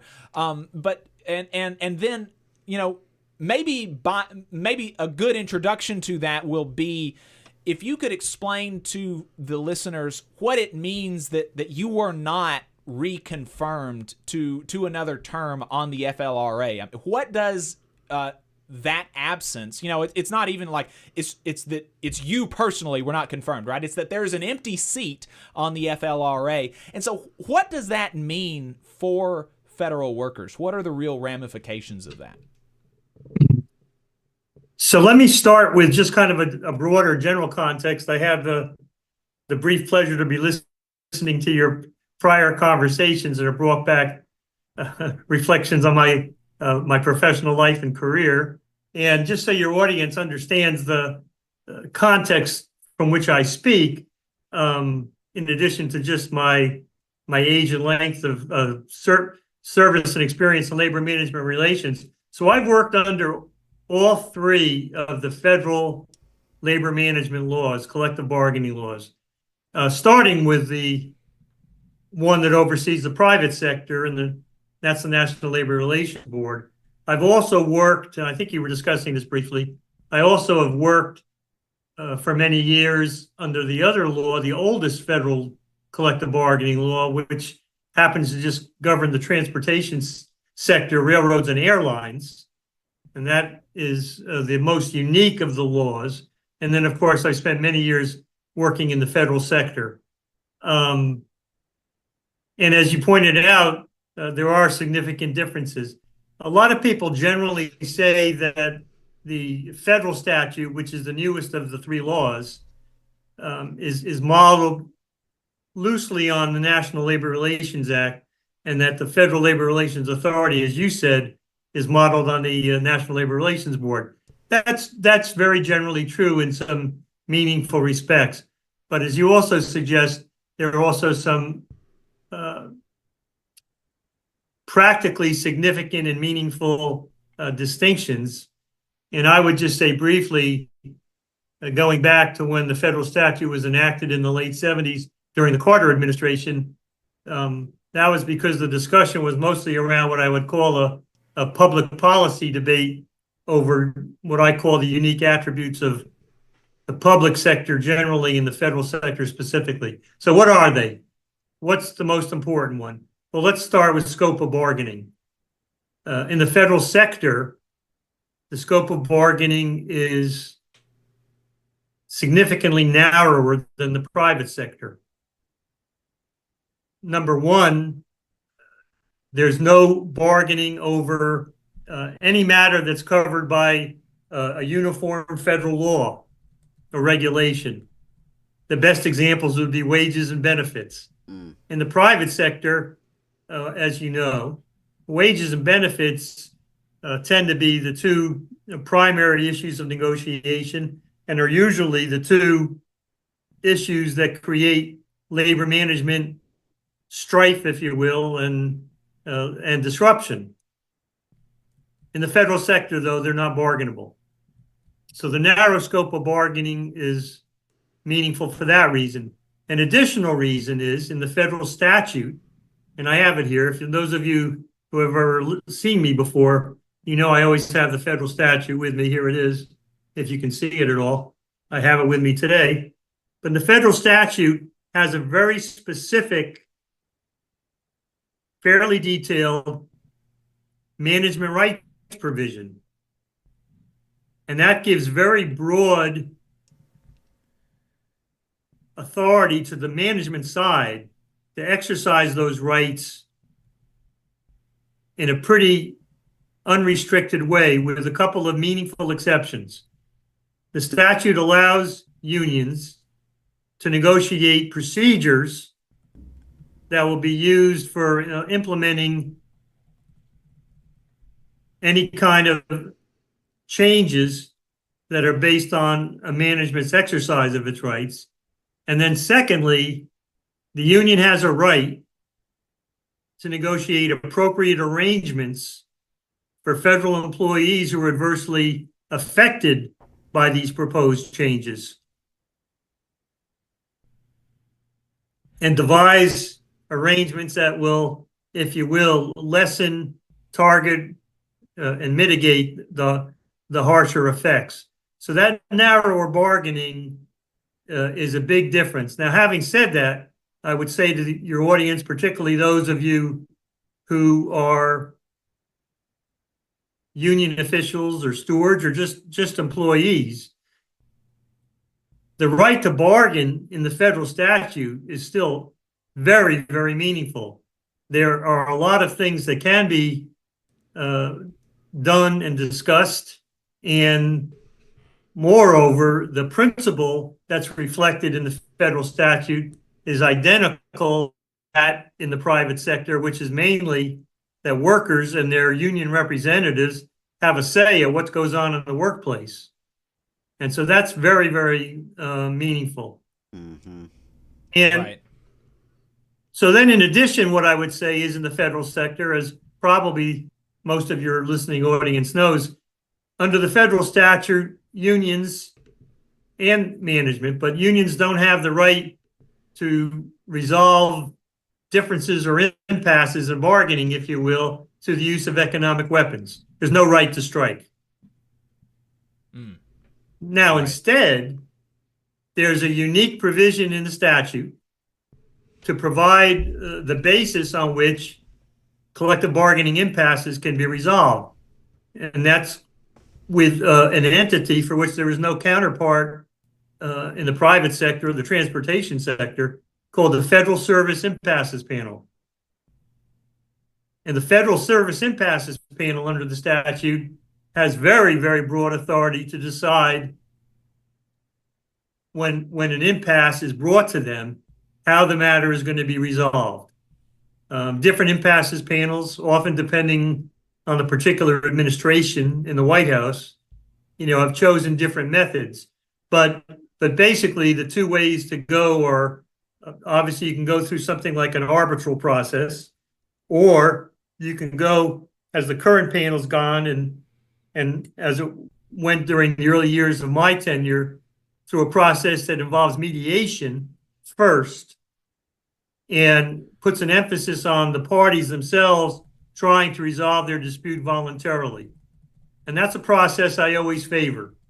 Number one, that's what collective bargaining is all about. It's about the parties and hopefully taking on not only their rights, but their obligations and responsibilities to address any kind of issues that arise in the workplace, and hopefully to come to an understanding that more than is often the case, seemingly the case, that they have a more mutual interest in the agency and its mission, in how resolving their differences or addressing their differences more proactively can benefit not only the performance, the work performance of the agency, but also the service provided to the public consistent with the mission of the particular agency having that dispute.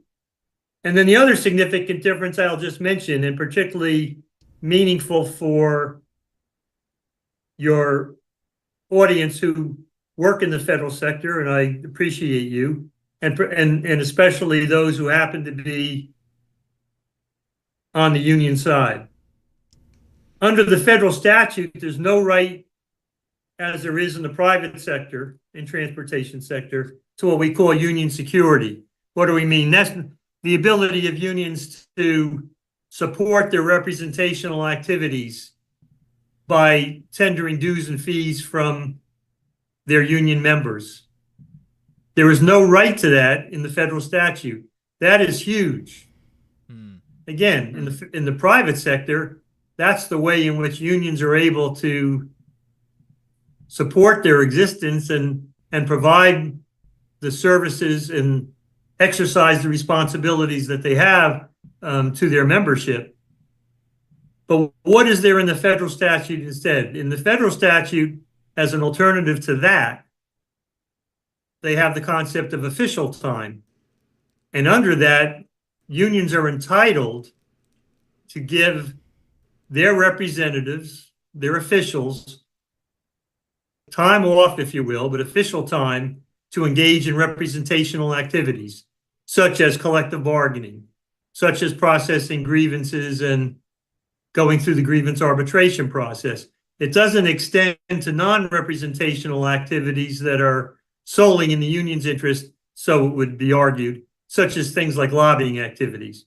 But official time is key, and even under the statute, and even though that must be provided to the unions, and if an agency refuses to do so, it is subject to liability for that. But even so, that amount of official time must be negotiated between the union and management. They have a right to negotiate over the time that will be allowed. So that answers, maybe longer than you needed, but that answers kind of, or addresses the first part of your question. Do you want me to pause for a minute, or do you want me to go on? No. Well, if talking about, the narrow scope of bargaining within the FLRA, I have been, over the last month or so, I've been really trying to dig in and learn more myself. I'm taking on more and more union responsibilities on my job, and so I'm trying to be better educated about the statute, because in my capacity, as a radio host for union radio program, as the Labor Council president, I actually deal as much with the NLRA as I would the statute, but because everybody else deals with the NLRA, I've just absorbed a lot of that by osmosis, and I really have been kind of less educated about the federal statute. And one of the things that this was said in in this book that I was reading about the statute, that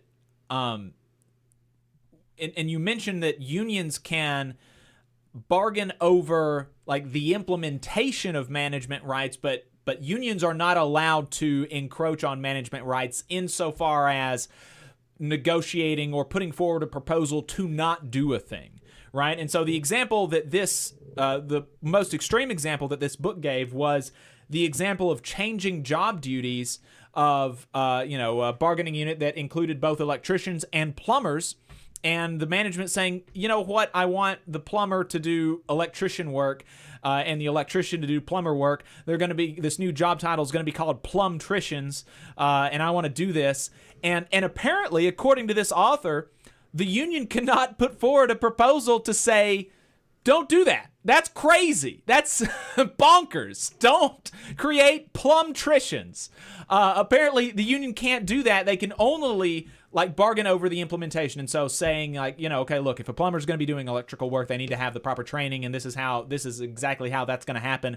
But that's the only thing that they can bargain over. Firstly, Is that right? I think it is. Is that right? And then if it is, what is the reason that, in your view, that the scope of bargaining is so narrowly prescribed in the federal sector? Well, first, technically what you said, if you take it to its extreme, it is correct. But I have to make one very significant qualification. And for, quite frankly, people like yourself, since you identified your own life and responsibilities as they may develop, but others, particularly, again, if you're in the unions, but I would say the same thing to my counterparts from management and the agency side. You said implementation. I think of that more as procedures, and those are certainly bargainable. But impact is the other part. We call it impact and implementation. And the impact part involves the right to provide proposals for appropriate arrangements. And that's for employees that are adversely affected. And what can we do to protect them? So what would I say? So I would say several things. The first thing I would say, which is going to sound to people like kumbaya around the campfire, but it's not. That's not the way I mean it. I like people to be nice to one another. That's why I got into the business. I like people. But it's in your tough, hard self-interest and hopefully joint interest, why I think it's so important for union reps and their agency counterparts to develop a relationship and be willing to talk to one another. And I mean even outside the collective bargaining responsibility. When most people think about their responsibilities as an agency labor relations person or a union rep, they think, all right, well, every 3 years we have a term agreement comes to an end and let's get together. That's a mistake, in my opinion. There's a reason why both should want to be constantly engaged with one another. And the union reps, yourselves perhaps coming forward, should always be there reminding management that you're part of the system. You're a legitimate part of the system. And you have an opportunity to help employees face some changes like this, which are obviously going to produce anxiety, and remind the employees that you're active on their behalf. But again, agencies should have an interest in talking to you too. And if you have a relationship, to address a situation like you said. So what would I do of a more formal nature in that situation? Well, the first thing the agency has to do is they have an obligation to provide notice, and it needs to be specific about what they're contemplating, why, and who's going to be effective, who's going to be affected. So what does the union then have both a right and an obligation to do in response? Well, at some point you're going to have to make, and within a reasonable period, make a request to bargain over it. But the first thing that I would do, and I would always say this, is I would request information. You can make a general request for information about the notice of change and try to help that formulate how you want to handle the situation with respect to bargaining, and then down the road what proposals. But information requests, and they're obligated under the statute too. So you can make a general information request in the context of, say, this notice of change about this new unbelievable job classification. You could also make a statutory request for information. And quite frankly, if the agency doesn't comply, then you might have a basis down the road for an unfair labor practice. And the agency is now in jeopardy, depending on the outcome of that, of having to undo its desired change. And depending on how long it takes, perhaps be facing a status quo ante remedy, costs, back pay, and if attorneys are involved, they often are, aren't they? Attorneys' fees.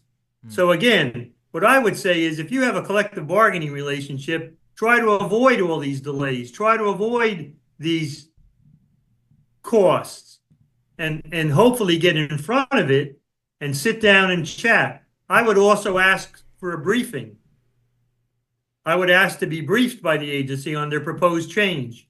And then in addition to that, I would ask and request, either informally, depending on your relationship, or formally as part of your bargaining request, to have the employees who are going to be affected by this proposed change in job classification, have them briefed directly by the agency with the union present.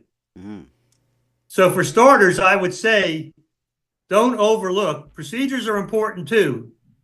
And they really can have an effect on not only the workplace, the employees affected, and the bargaining process, but it's appropriate arrangements and the impact part of the bargaining part of it that I think is particularly meaningful. And if I'm a union rep, the law around appropriate arrangement proposals is now pretty deep. It goes back over 40 years. I would have a list of appropriate arrangement kinds of proposals that have been found appropriate, negotiable by the Federal Labor Relations Authority in the past. I would have that list, and I would be ready to make those kinds of proposals to my agency counterpart at the proper time. So that's okay. Right. Yeah. No. Let me.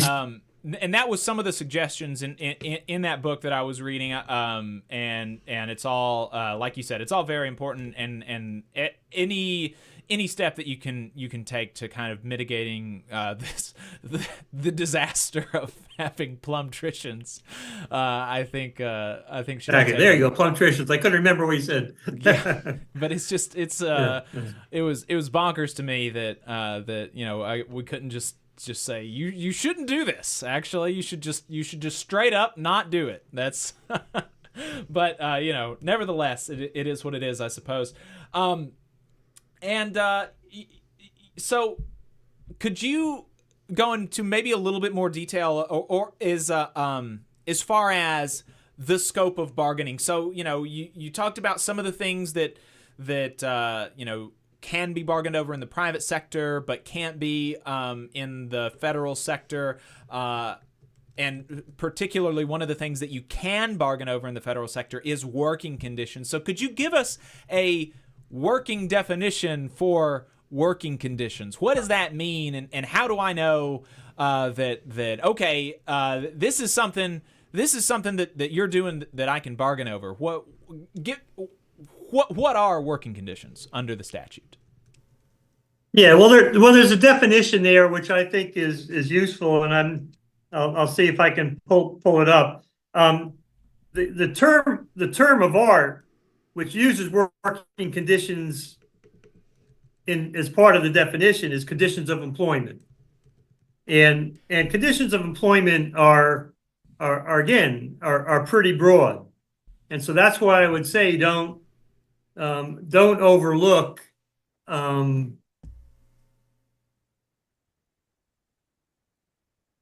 the ability to be meaningfully influential in having these kind of discussions.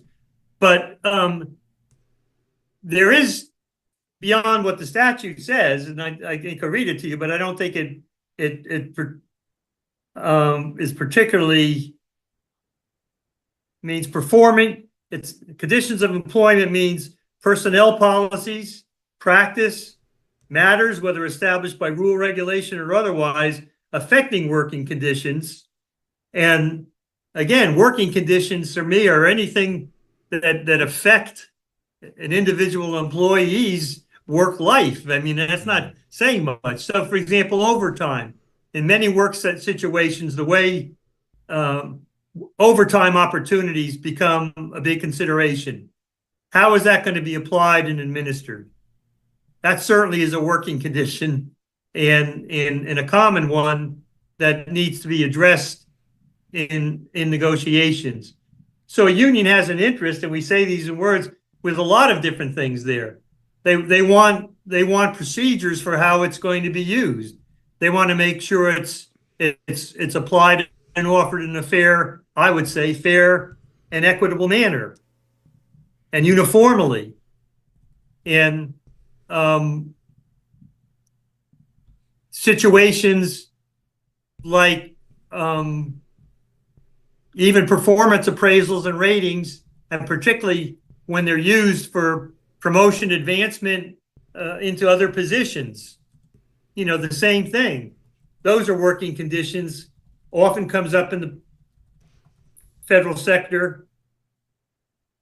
You want to know how those are going to be applied. You want them the same thing. You want to make sure that they're uniformly applied in a fair and equitable manner, and certainly between and among all people in similar job classifications, at least, which often doesn't happen. And you want to thrash that out with the agency to make sure you avoid problems down the road. So those are just a couple of matters. And again, I would try to get the agency's agreement on those kinds of matters and procedures most of the time on those kind of issues in writing and in as detailed a fashion as you can work through and work out. Right. One of the things that I would like to see when we renegotiate my collective bargaining with the agency would be like a paid lunch break and compensation for travel when we are not teleworking.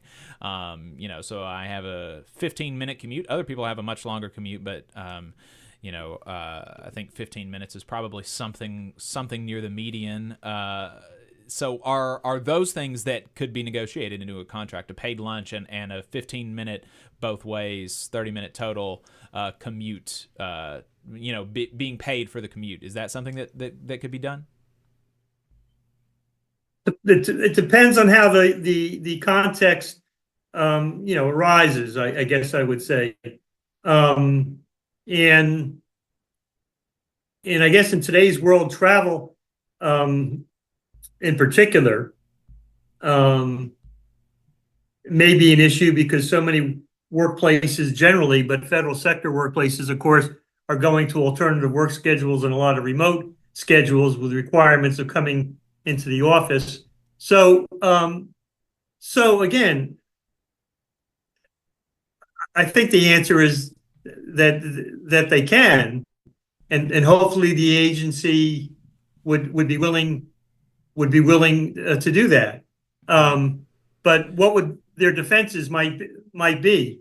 Well, in this case, probably the biggest exception that's raised as a practical matter in the federal sector is the de minimis standard. And they might say, is this, whatever wants to be done is de minimis. Well, there's no bright line test on that. And there have been efforts to make that more stringent or not. Probably the biggest defense to requests for bargaining are what's under the law known as covered by defense.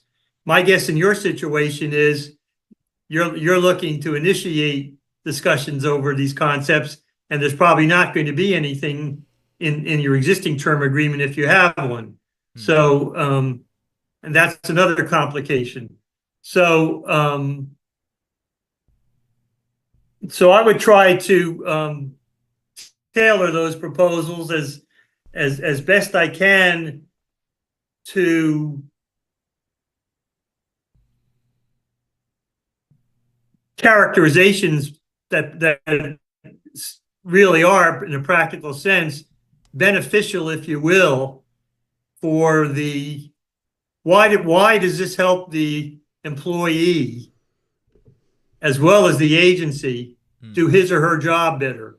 Why is this connected to the agency's mission and the performance not only of the agency itself, but the performance of the individual workers as part of promoting and advancing that? So try to be as specific as you can, connecting it to the agency and its performance, and not just make it sound like, if you will, a nice little benefit for, the individual workers, if you know what I mean. Mm-hmm. And so thinking about... So couching and Right, yeah. And so thinking about federal employees who are not unionized yet, who are interested in unionizing, how similar does that process look to unionization in the private sector. And, one of the things that we've seen the NLRB, for instance, really try to make strides towards is expediting union elections. I think they have cut in half the amount of time that it's taken on average to get from petition filing to election occurring under Abruzzo's leadership. How similar are those processes in the federal sector to the private sector, and how quickly, how quickly could the FLRA make an election happen in the federal sector? So I would say that the similarities are greater than the differences, and representation matters generally, and specifically in the context of a situation where you don't have representation and the possibility of an election is there. Those are always high priorities by any responsible agency personnel and leadership team who believe in the statute, the agency, and its mission. I mean, matters should be representation matters should always be expedited, and I would say, based on my experience for the most of the time that I was there, that falls within our Office of General Counsel, our regional offices and regional directors, initially oversee it, and expediting, if you will, the possibilities for elections is always a high priority.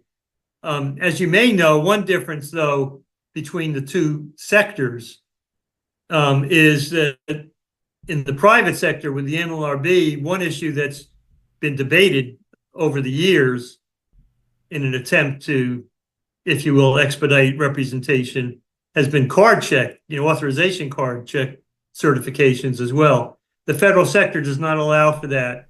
They do require a secret ballot election. So it only puts emphasis on the point that you're making and the question you're asking is as to how important it is to expedite. And I think, again, with rare exception, I don't have any data. I don't, and I've been away from the FLRA for a few months, but I know that representation matters are always among the matters given the highest priority within the agency's responsibilities.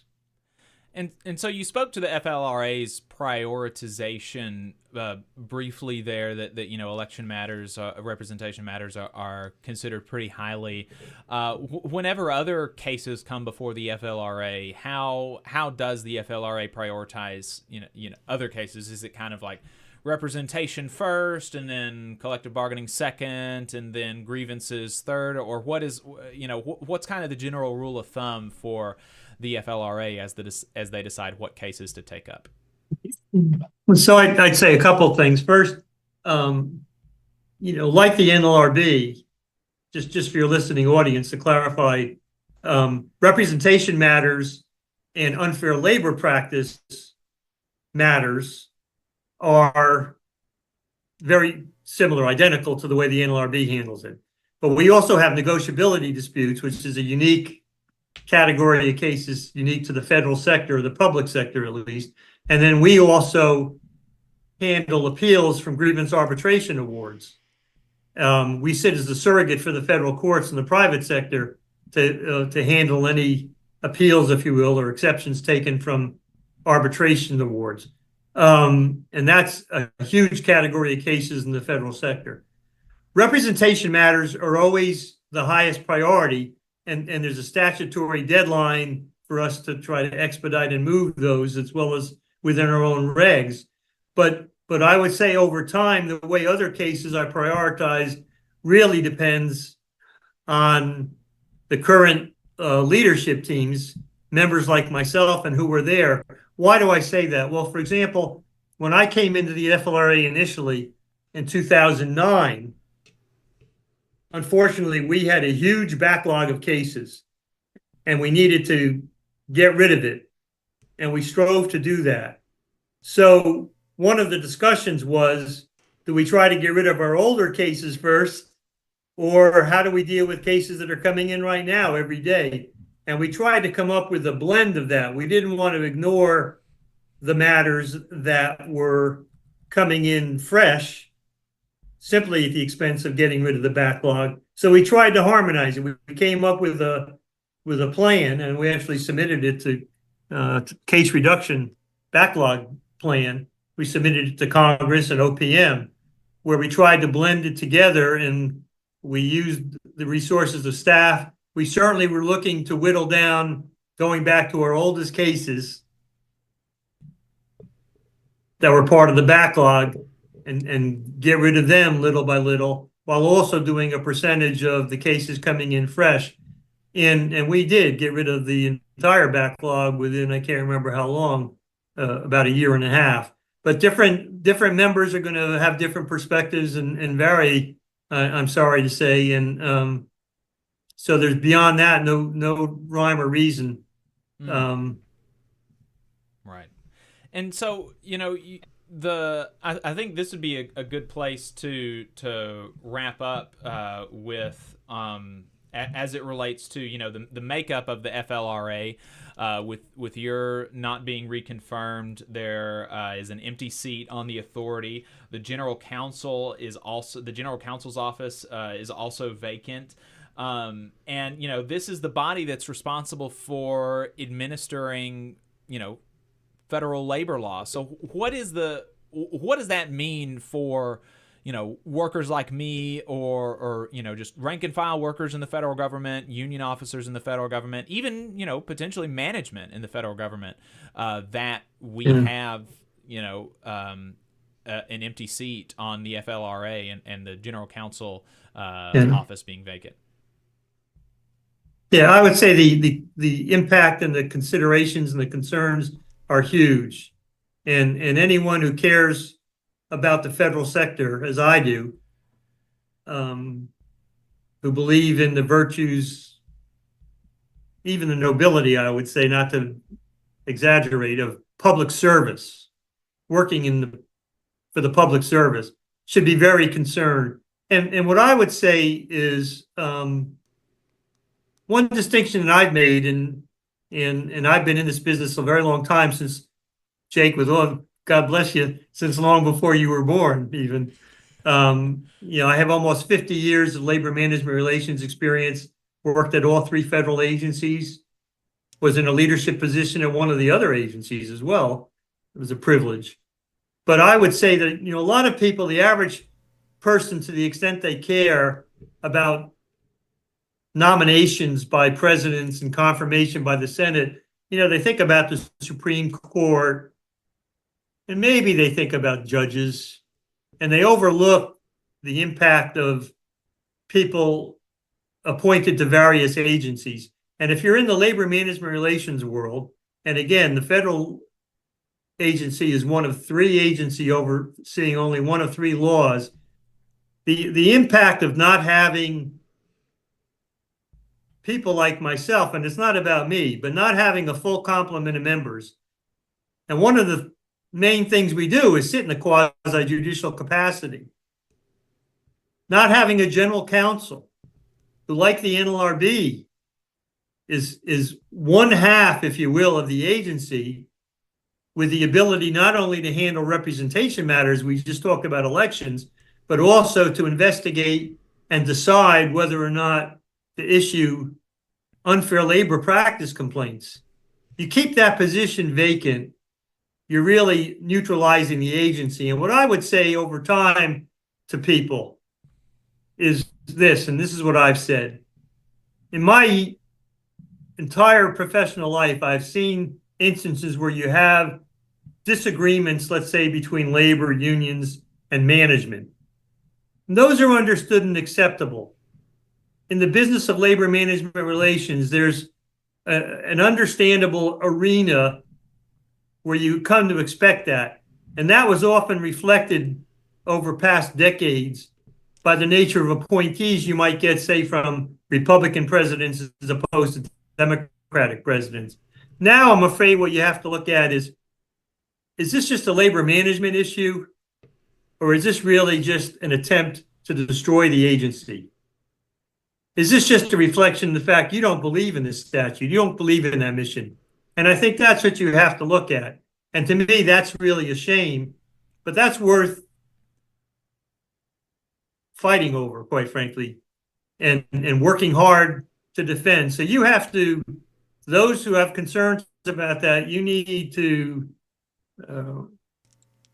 raise your voices and weigh in with your representatives, whether they be union reps, members of Congress, and certainly the Senate, and I would say the agencies too, because I really believe, as I said, not because it's about being nice or kumbaya, but I believe in most instances that agency reps, agency management, and unions who are exclusive reps of federal employees should have more of a joint desire to address issues that they're both interested in, to enhance the performance of the agency, to provide the service to the public in a more effective and efficient way. And I know sometimes when you have requests for bargaining, you say, oh, what a waste of time and it's a nuisance. Sometimes it feels that way. I know that very well. But I think in the long term, it's beneficial to workers, management, and unions to sit down and do it. So by rendering the agency unable to fulfill its functions effectively by not getting members and general counsels confirmed, that's a serious matter. And hopefully people will raise their voices to try to make it happen. Right. Ernie Dubester, former chair of the Federal Labor Relations Authority, really appreciate your time this morning. Well, I was happy to be here. All the best to you and your listening audience. Thank you.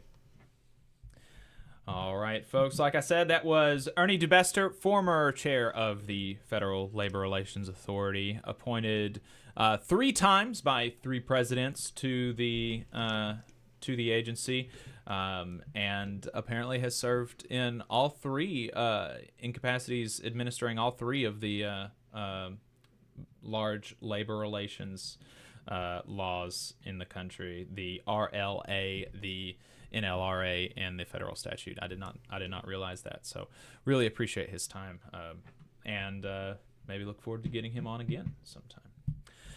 So Adam, we talked about the Alabama Education Association's report on the legislative session in the first half of the program, and that wasn't the only education-related topic that we had on slate to talk about today. There was also the Zen Education Project had an event or some sort of advocacy thing going on last week. What were they doing, and how involved were, for example, the forces of Satan, etc.? So yeah, let me tell you about the Day of Action, the National Teach Truth Day of Action, which is actually happening today, June 8th. So Zen Education Project is helping to organize this along with 65 different organizations. That includes labor as well. And so for the past 3 summers, educators, students, parents, and allies have joined across the country to speak out against politicians attempting to restrict the freedoms of educators and students. There were over 4,000 instances of book bans in the first half of this school year alone, according to PEN America's April 2024 report, Banned in the USA, Narrating the Crisis. 11 individuals are driving the overwhelming majority of book challenges, according to a Washington Post analysis. The majority of targeted books are by authors of color, indigenous, or LGBTQ+ authors. So this year, from Seattle, Washington to Miami, Florida, and many towns and cities in between, educators will host more than 170 grassroots events on Saturday, June 8th, and throughout the month. The goal is to raise awareness about how anti-history education laws and book bans and their chilling effect threaten any chance of an informed and engaged democracy. And so Zen Education Project had a press call a few days ago with various folks involved in the effort, and a couple I wanted to mention. Jesse Hagopian, who is a editor of Rethinking Schools, longtime teacher activist, he said, quote, "Astoundingly, today, almost half of all children in the public schools are in a jurisdiction that has passed a law or policy that bans honest education about race, about gender, about sexuality. This fourth annual Day of Action is a grassroots effort to fight these laws and advocate for honest education that empowers students to create a more just society." Also, the National Education Association Center for Racial and Social Justice said, "It's an honor to join you and to speak on behalf of the National Education Association's 3 million members. We are the nation's educators, and our members share one important goal: ensuring every student, black, white, brown, indigenous, Asian American, students from underserved neighborhoods, LGBTQ plus students who are differently abled, all have the joy, justice, and excellence that they need and that they deserve." So NEA is joining in, like I said, about 65 different organizations, various social justice groups, racial justice groups, and education groups, all working together on this event. I think it's really important because we have seen these efforts spread throughout the country, including right here in Alabama, where a law was passed this year, which banned DEI, diversity, equity, and inclusion, along with quote-unquote divisive concepts. And so what this is an attack on honest, authentic education, particularly about history and teaching the truth about our history. And, you know, I think that's interesting. We had this conversation this morning about the Battle of Blair Mountain and how much of our labor history and really working class history more broadly has been covered up and hidden from so many of us, and we have to reclaim that. And this is, you know, a terrain of struggle we've got right now where legislatures throughout the country are making it more difficult to teach the truth about working class history. And something that I wanted to mention here, there's an author of many children's books, Nikki Grimes, and she also added about self-censorship or soft censorship. Soft censorship is about teachers being so afraid of censure that they are now removing books from shelves without being asked to, not purchasing books at all for fear of censure, and in some cases completely emptying their classroom shelves to avoid possible legal entanglements or threats to their livelihoods. Soft censorship is a killer. In some ways, it's harder to fight than censorship from without. So I think that's a really important point to make, that part of the intent of this legislation is to discourage folks, right? It's to intimidate folks. It's to get folks to go ahead and censor themselves before the state has to intervene, right? Because teachers are going to be fearful that they're going to lose their jobs, they're going to lose their livelihood, lose their teaching certificate if they teach the truth about American history. They teach the truth about Alabama history. They teach the truth about our long history of white supremacy and genocide and war and imperialism. You know, some folks don't want us to know the truth. And so I really appreciate Zen Education Project for putting this day of action on. Me personally, reading history in particular really opened my eyes as a teenager. It really shook me loose from the way I was raised. I mean, I was raised, to be not just conservative, but bigoted. And it was history that helped open my eyes, just learning the truth about the world and America's place in the world. And that really helped me to appreciate new ways of thinking and explore new ways of thinking and be intellectually curious. And so I've experienced firsthand the power of history and how powerful it can be when you really learn about your own heritage and you learn about what has been taught to you that hasn't been true, and kind of unlearning some propaganda. All of that is very, very powerful. And that sort of critical thinking is discouraged by some folks on the far right. And it's really unfortunate, and it's especially unfortunate for students of color because it's often their curriculum and their history that's being targeted first and foremost. And that's just, it's really a shame in 2024. But yeah, I wanted to lift up that event. Shout out to all the folks participating. I heard there's one in Montgomery. I know there's some throughout the South. So if you are participating and you want to hit us up, let us know how it went. We'd love to hear more about it. But yeah, I think it's an important issue because authentic history is under attack. Authentic history is really powerful, and that's why it's under attack. And it's up to all of us to defend teaching the truth, whether you're in education or not. And those of you who are in education, I think you have to be engaged in this and you have to be aware of this because you have a responsibility to do right by those kids. And that includes teaching the truth, whether that's uncomfortable or politically incorrect or whatever the situation may be. And so educators have to organize to defend their own curriculum.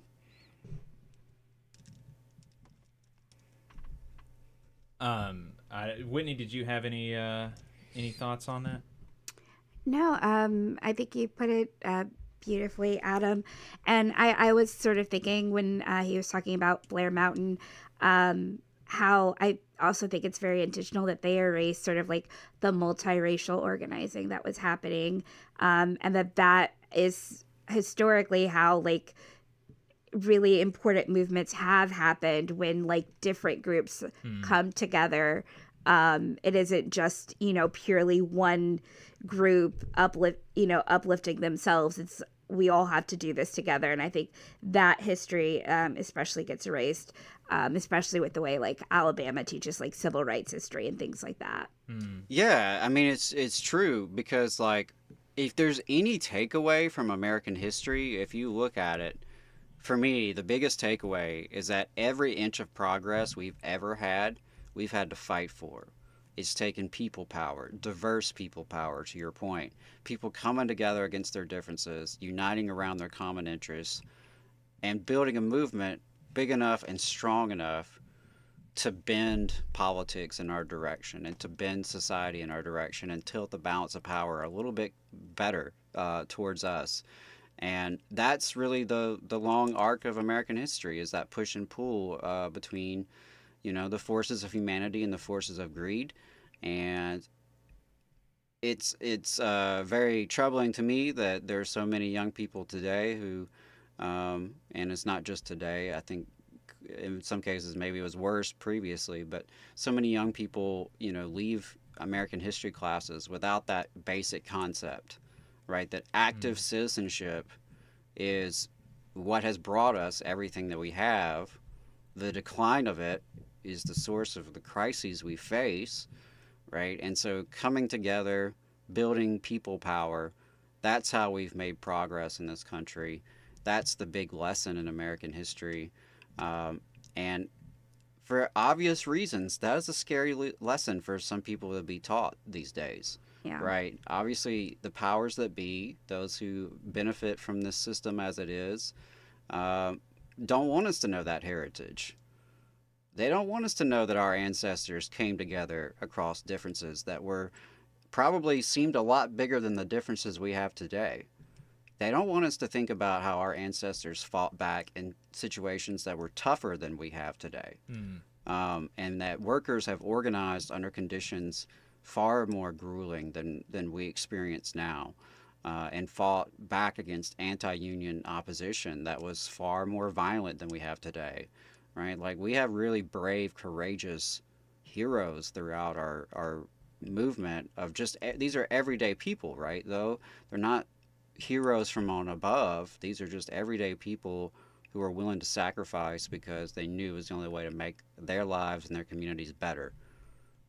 And so I don't see how you study history without understanding that. But I understand why the ruling class doesn't want us to do that, because it threatens their interest when everyday people see our power that we have. Right. there's a story. This one isn't out of the South, but it's really relevant to some of the themes of unionization being important and necessary, even for things as seemingly people take for granted the idea that we have free speech in this country, right? I mean, that's kind of like it's almost a meme at this point, the idea that we have free speech in America, and it's really important, and the right specifically cares a lot about freedom of speech, and they want to make sure that millionaires get book deals and famous people can speak on campuses without getting their feelings hurt and all this kind of stuff, and I mean, look, I'm not totally unsympathetic to everything that the right has said about freedom of speech and quote unquote cancel culture over the years. I mean, I have there's a certain amount of sympathy that I have with some of those things, but the idea that the frustration that I have with those folks is their the shield that they use of I am a free speech warrior, and I don't, I may not agree with what you have to say, but I'll fight for your death, the right to say. And they only utilize that rhetoric in service of advancing right-wing, reactionary, pro-corporate narratives, right? That are kind of that are so far beyond the norm that they're a little bit out of vogue, even with kind of the reactionary capitalist press, So I'm thinking of people talking about how it was such a shame that, for example, like Milo Yiannopoulos. I mean, this is a really a throwback, That's but a deep cut. Yeah, deep cut. Milo Yiannopoulos was protested when he was going on his dangerous F-word tour, right? And like people were like protesting that, and so they didn't want Milo's feelings to be hurt. Or, I mean, there's always these types of people, right? And people's book deals got canceled because, the publisher was like, oh, actually we don't agree with this, or we don't really want to be associated with these kind of politics. And, I mean, wait, sure. You mean a publisher exercised their property rights under capitalist America, and some people on the right don't like that? Yeah, I mean, look. Oh my God, hypocrisy. No, they wouldn't do that. If I'm talking to a person that I feel like is in good faith, I'm happy to have conversations about the extent to which not only should we have free speech in as far as the First Amendment goes, which protects us from government retaliation, but that we should also have a culture of free speech and, a willingness to hear ideas that we don't agree with and, that we might find offensive and all this kind of stuff and, like whatever. I'm open to that conversation, right? But the thing that really frustrates me about the people that constantly want to have that conversation is that there are some glaring blind spots in the coverage of these people, particularly as it relates to free speech issues in Palestine. So here's a story out of New York, and this is just the 180 that this company did is it's almost unbelievable. It would be unbelievable if you were not familiar with anything. If you didn't listen to the Valley Labor Report. If you didn't listen to the Valley Labor Report, you would say, that's not true, Jake. There's no way that's true. But if you have even like a modicum of understanding about the world that we live in, you're not going to be surprised. Anyway, Hessan Jabir, a labor and delivery nurse. This comes out of The Guardian, written by Bhaskar Sankara, president of The Nation magazine. Hessan Jabir, a labor and delivery nurse, was recently honored by her employer, NYU Langone Health in New York, for her work with grieving mothers who had lost babies during pregnancy and childbirth. A supervisor, a manager, right? This is, these are the bad guys, right? And these are what they're saying about this person. A supervisor read from a note during this award ceremony that said Jabir not only provides stellar patient care, but also provides support for the rest of the nursing staff so that we can all live up to her example. I mean, really high praise here, right, for this employee. Jabir, who is Palestinian-American. Oh. Yeah, here's the problem. I see where this is going. Graciously accepted the award and took the opportunity to devote a small portion of her remarks to draw a connection with grieving mothers in Palestine. I mean, this is really kind of the stuff that we want to clamp down on, right? The idea that we could have empathy with mothers in New York and Gaza? No, we can't have that. That's just too much. When she reported to her first shift back at work, however, she was sent to meet with senior leadership at the hospital. First time back. Like she has... Her bosses, she has said, told her she, quote, put others at risk. Put others at risk. I've heard of radical empathy, but Jeez. Not in this way. Quote, ruined the ceremony and, quote, and here's the real thing, offended people. Offended people with her remarks. She was sent back to work, but several hours later in the same shift, first shift back from being honored by the hospital, was read a termination letter and escorted out by a police officer, not even allowed to leave on her own volition, escorted out by a police officer. NYU Langone told the New York Times that Jabeur was fired for bringing, quote, her views on this divisive and charged issue into the workplace. And yet, we have not seen the self-described free speech warriors coming out in defense of this person. Has Elon Musk tweeted about it? We have not seen people like Elon Musk. We have not seen people like Ben Shapiro, Jordan Peterson, and all their other acolytes. Is Joe Rogan got it on his podcast? In defense of this person, of this, and this is the thing, right? Like all these other people that we're talking about, that these people are constantly saying that normal working people need to be up in arms about. Like, oh no, it's so terrible that this millionaire didn't get another book deal. It's so terrible that this millionaire was not able to speak in the way that they want without getting their feelings hurt. You as a normal person need to be all up in arms about this. And yet, when a working nurse, a nurse just expresses her opinion in a small portion of her remarks while she is receiving an award, she is fired unceremoniously,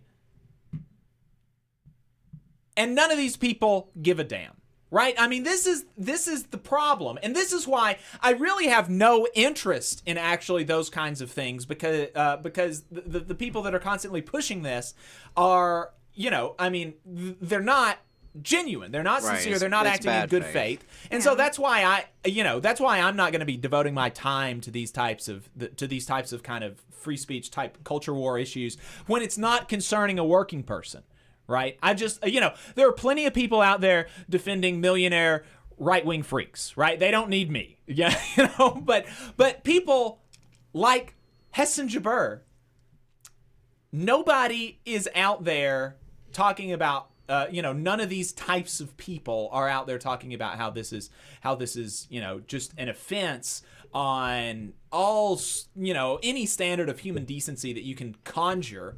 And this is why it's important to have a union in the workplace, because one of the very first things that a union is going to get in a contract is something called just cause, a just cause procedure for disciplinary actions. That means that if your boss wants to terminate you or discipline you, it has to actually be for your job performance, right? It should be a fundamental right in this country that your boss cannot just willy-nilly, because they woke up on the wrong side of the bed, condemn you potentially to homelessness. I mean, that's what we're talking about when we're talking about people being fired from their jobs in this country, is that they lose their income, they lose their ability to pay rent, they lose their ability to afford housing, to be able to eat. All of these kinds of things are all health care, right? All of these things are tied to our employment in this country. And the idea that for any reason or no reason at all, your employer can take that away from you is absurd. And it is why we need unionization and worker power, so that the employer cannot exercise this type of dictatorial, tyrannical, irrational behavior on working people. Yeah, I can only hope that people also see that this was literally someone that won an award like the day before, like literally the best of the best, and you know, can be dismissed that easily, that like we are all disposable in this kind of system without any labor protections. It really is, you know, I mean, it's just difficult to, you know, it's difficult to imagine, right? I'm offended by this person. You know, I mean, we obviously we cannot take seriously that she put people at risk. You know, I mean, the idea of that is just absurd on its face, and the people who uttered those words should be ashamed and embarrassed for their complete butchering of the English language. But the idea that they should be able to do this to this person because she offended people in her remarks. I love that they say ruined the ceremony. Yeah. It was her ceremony. Yeah, she should be the judge of whether or not it was ruined. Right.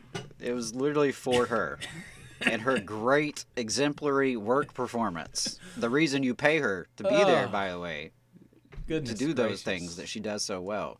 And it's very frustrating because, you know, the workplace is not a place of free speech, and you have to recognize that and deal with that. And folks who want to ignore that,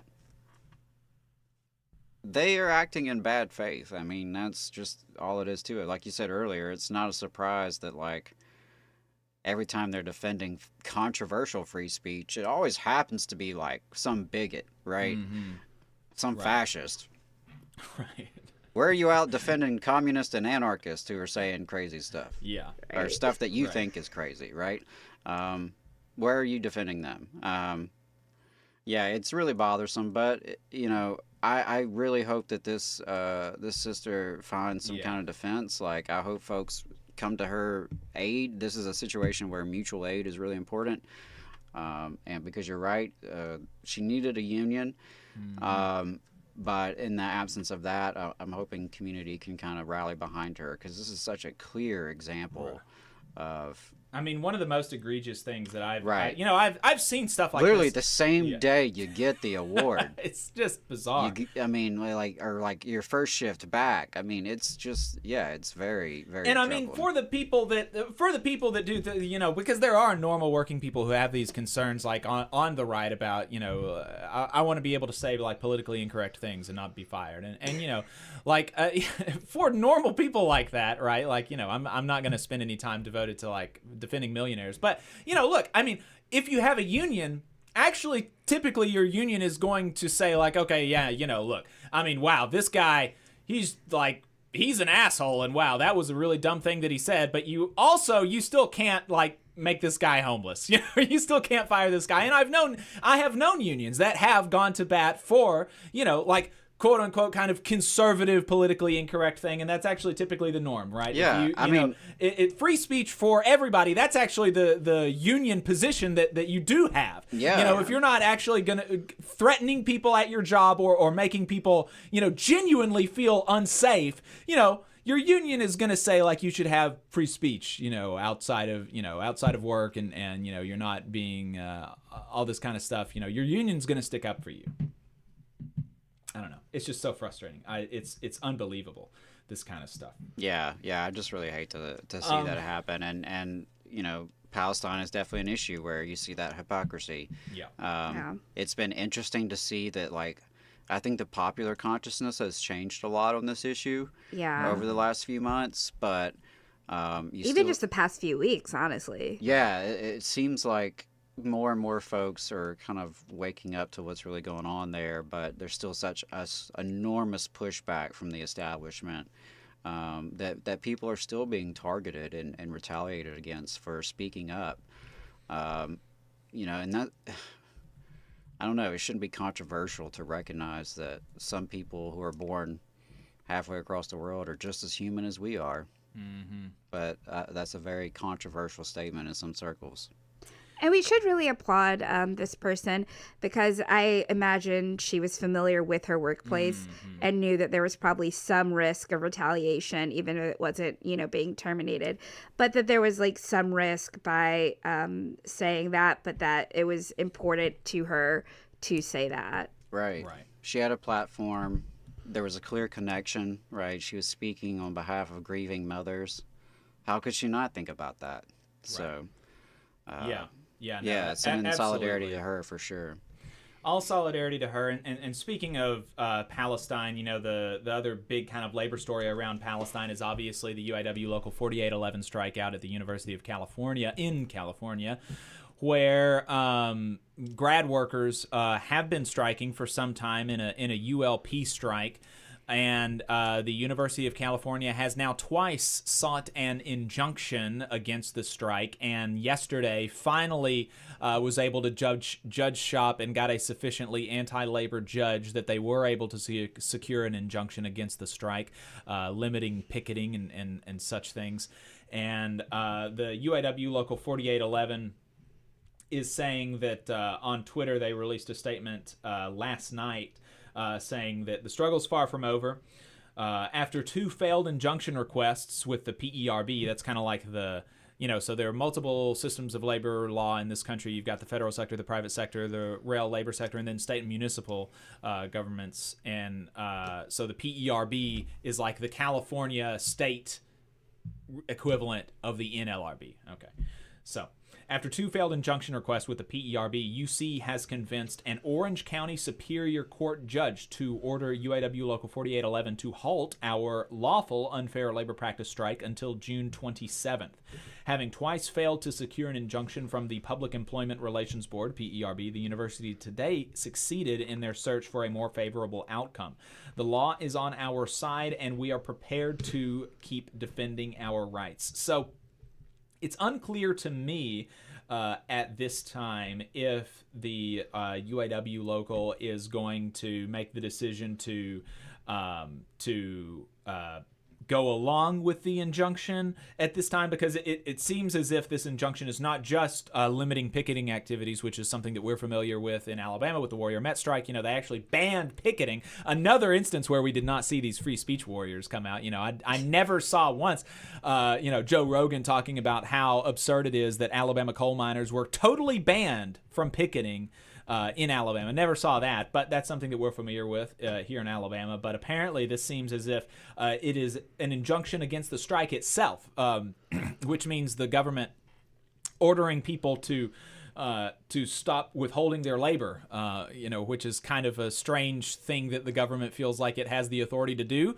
A little creepy. Yeah. to say that Makes me a little uncomfy. To say that lawfully you do not have the freedom to withhold your labor, that kind of sounds weird a little bit. But I don't know what they're doing in California. I don't know.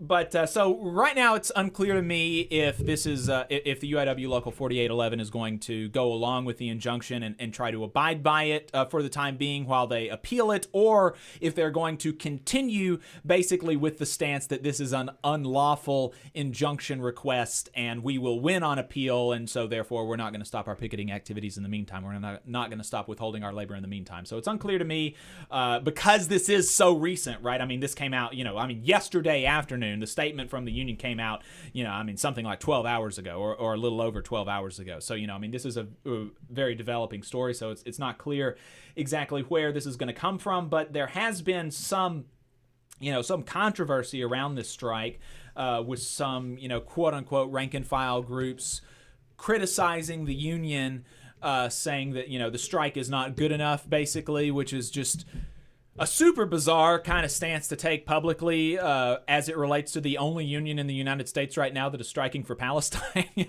It's just kind of bonkers to me, accusing your local union leadership of corruption and being a business union and all of this kind of stuff. But, I don't know. It is what it is, I suppose. But folks involved in those groups, some of the actions that they were taking were actually noted in the granting of the injunction, right? So the judge issued an order granting the injunction and they laid out some of the reasons why, and some of the reasons why were actions that these groups were taking, things like blocking egress and ingress, which is something that the union had, the picketing rules had said not to do that.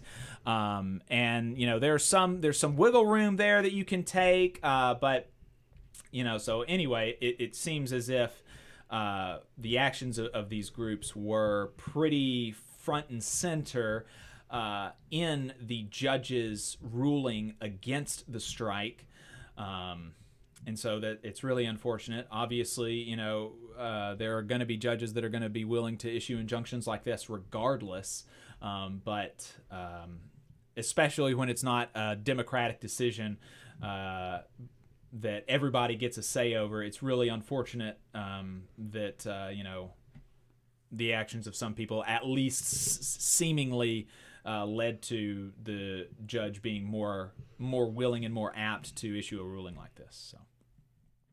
Jose is in California, said that they will meet on it and decide how UC rank and file will do next. So we'll see. We'll see what the UAW local decides to do next time, or next week, and we'll let you know what happened. We're about at the end of our runtime, so I don't really have anything else that I want to make sure that we get to. Whitney or Adam? Anything else that y'all wanted to make sure we got to? No, nothing on my side. Just glad to be here. Thank you for having me. Yeah? Yeah, absolutely. Glad you were here. I'm going to give a couple plugs real quick as we wrap up. Just want to remind folks to check out labornotes.org/events. They always have good trainings going on. I know they've got some happening this summer, so check that out. Speaking of training, on Monday, June 10th, I will be partnering with Jennifer Shearer for a Unions 101 for Sweet Home Alabama webinar. It's going to be hosted by the League of Women Voters of Alabama. Always love partnering with Jennifer from Economic Policy Institute, friend of the show, and so it'll be a really good event. Just you can find it on the League of Women Voters of Alabama's social pages and all that good stuff. But just register for that Zoom. It will be at 6:30 p.m. Monday night. Really great for curious folks, new members, or even seasoned members who just want some good talking points. If you're a local union member in North Alabama and you'd like to get more involved, do know that the North Alabama Area Labor Council holds its next meeting on Monday, June 17th. Hit us up if you're interested in attending. Alabama Rise is going to be hosting a lot of opportunities to engage on state policy issues this summer. There's going to be some Town Hall Tuesday events online. And organizers like myself will be doing multiple listening sessions throughout the state, so you can go to alarise.org to find out more. If you're not already a member, definitely consider joining for a donation of any amount. If you're low income and can't afford a donation right now, but you live in Alabama and you still want to help, you want to help us fight for poor and working folks in Montgomery, well, hit me up and I will help you out and help you join the coalition. Again, that's alarise.org if you want to get plugged in there and check out our events. And that is really all I had. And thank you again to North Alabama School for Organizers, Hy Thurman, and everyone involved with the fundraiser we held this past week. The film screening of Open Country. Really enjoyed the film. Really appreciate everyone who came out. All right. See y'all next week, folks.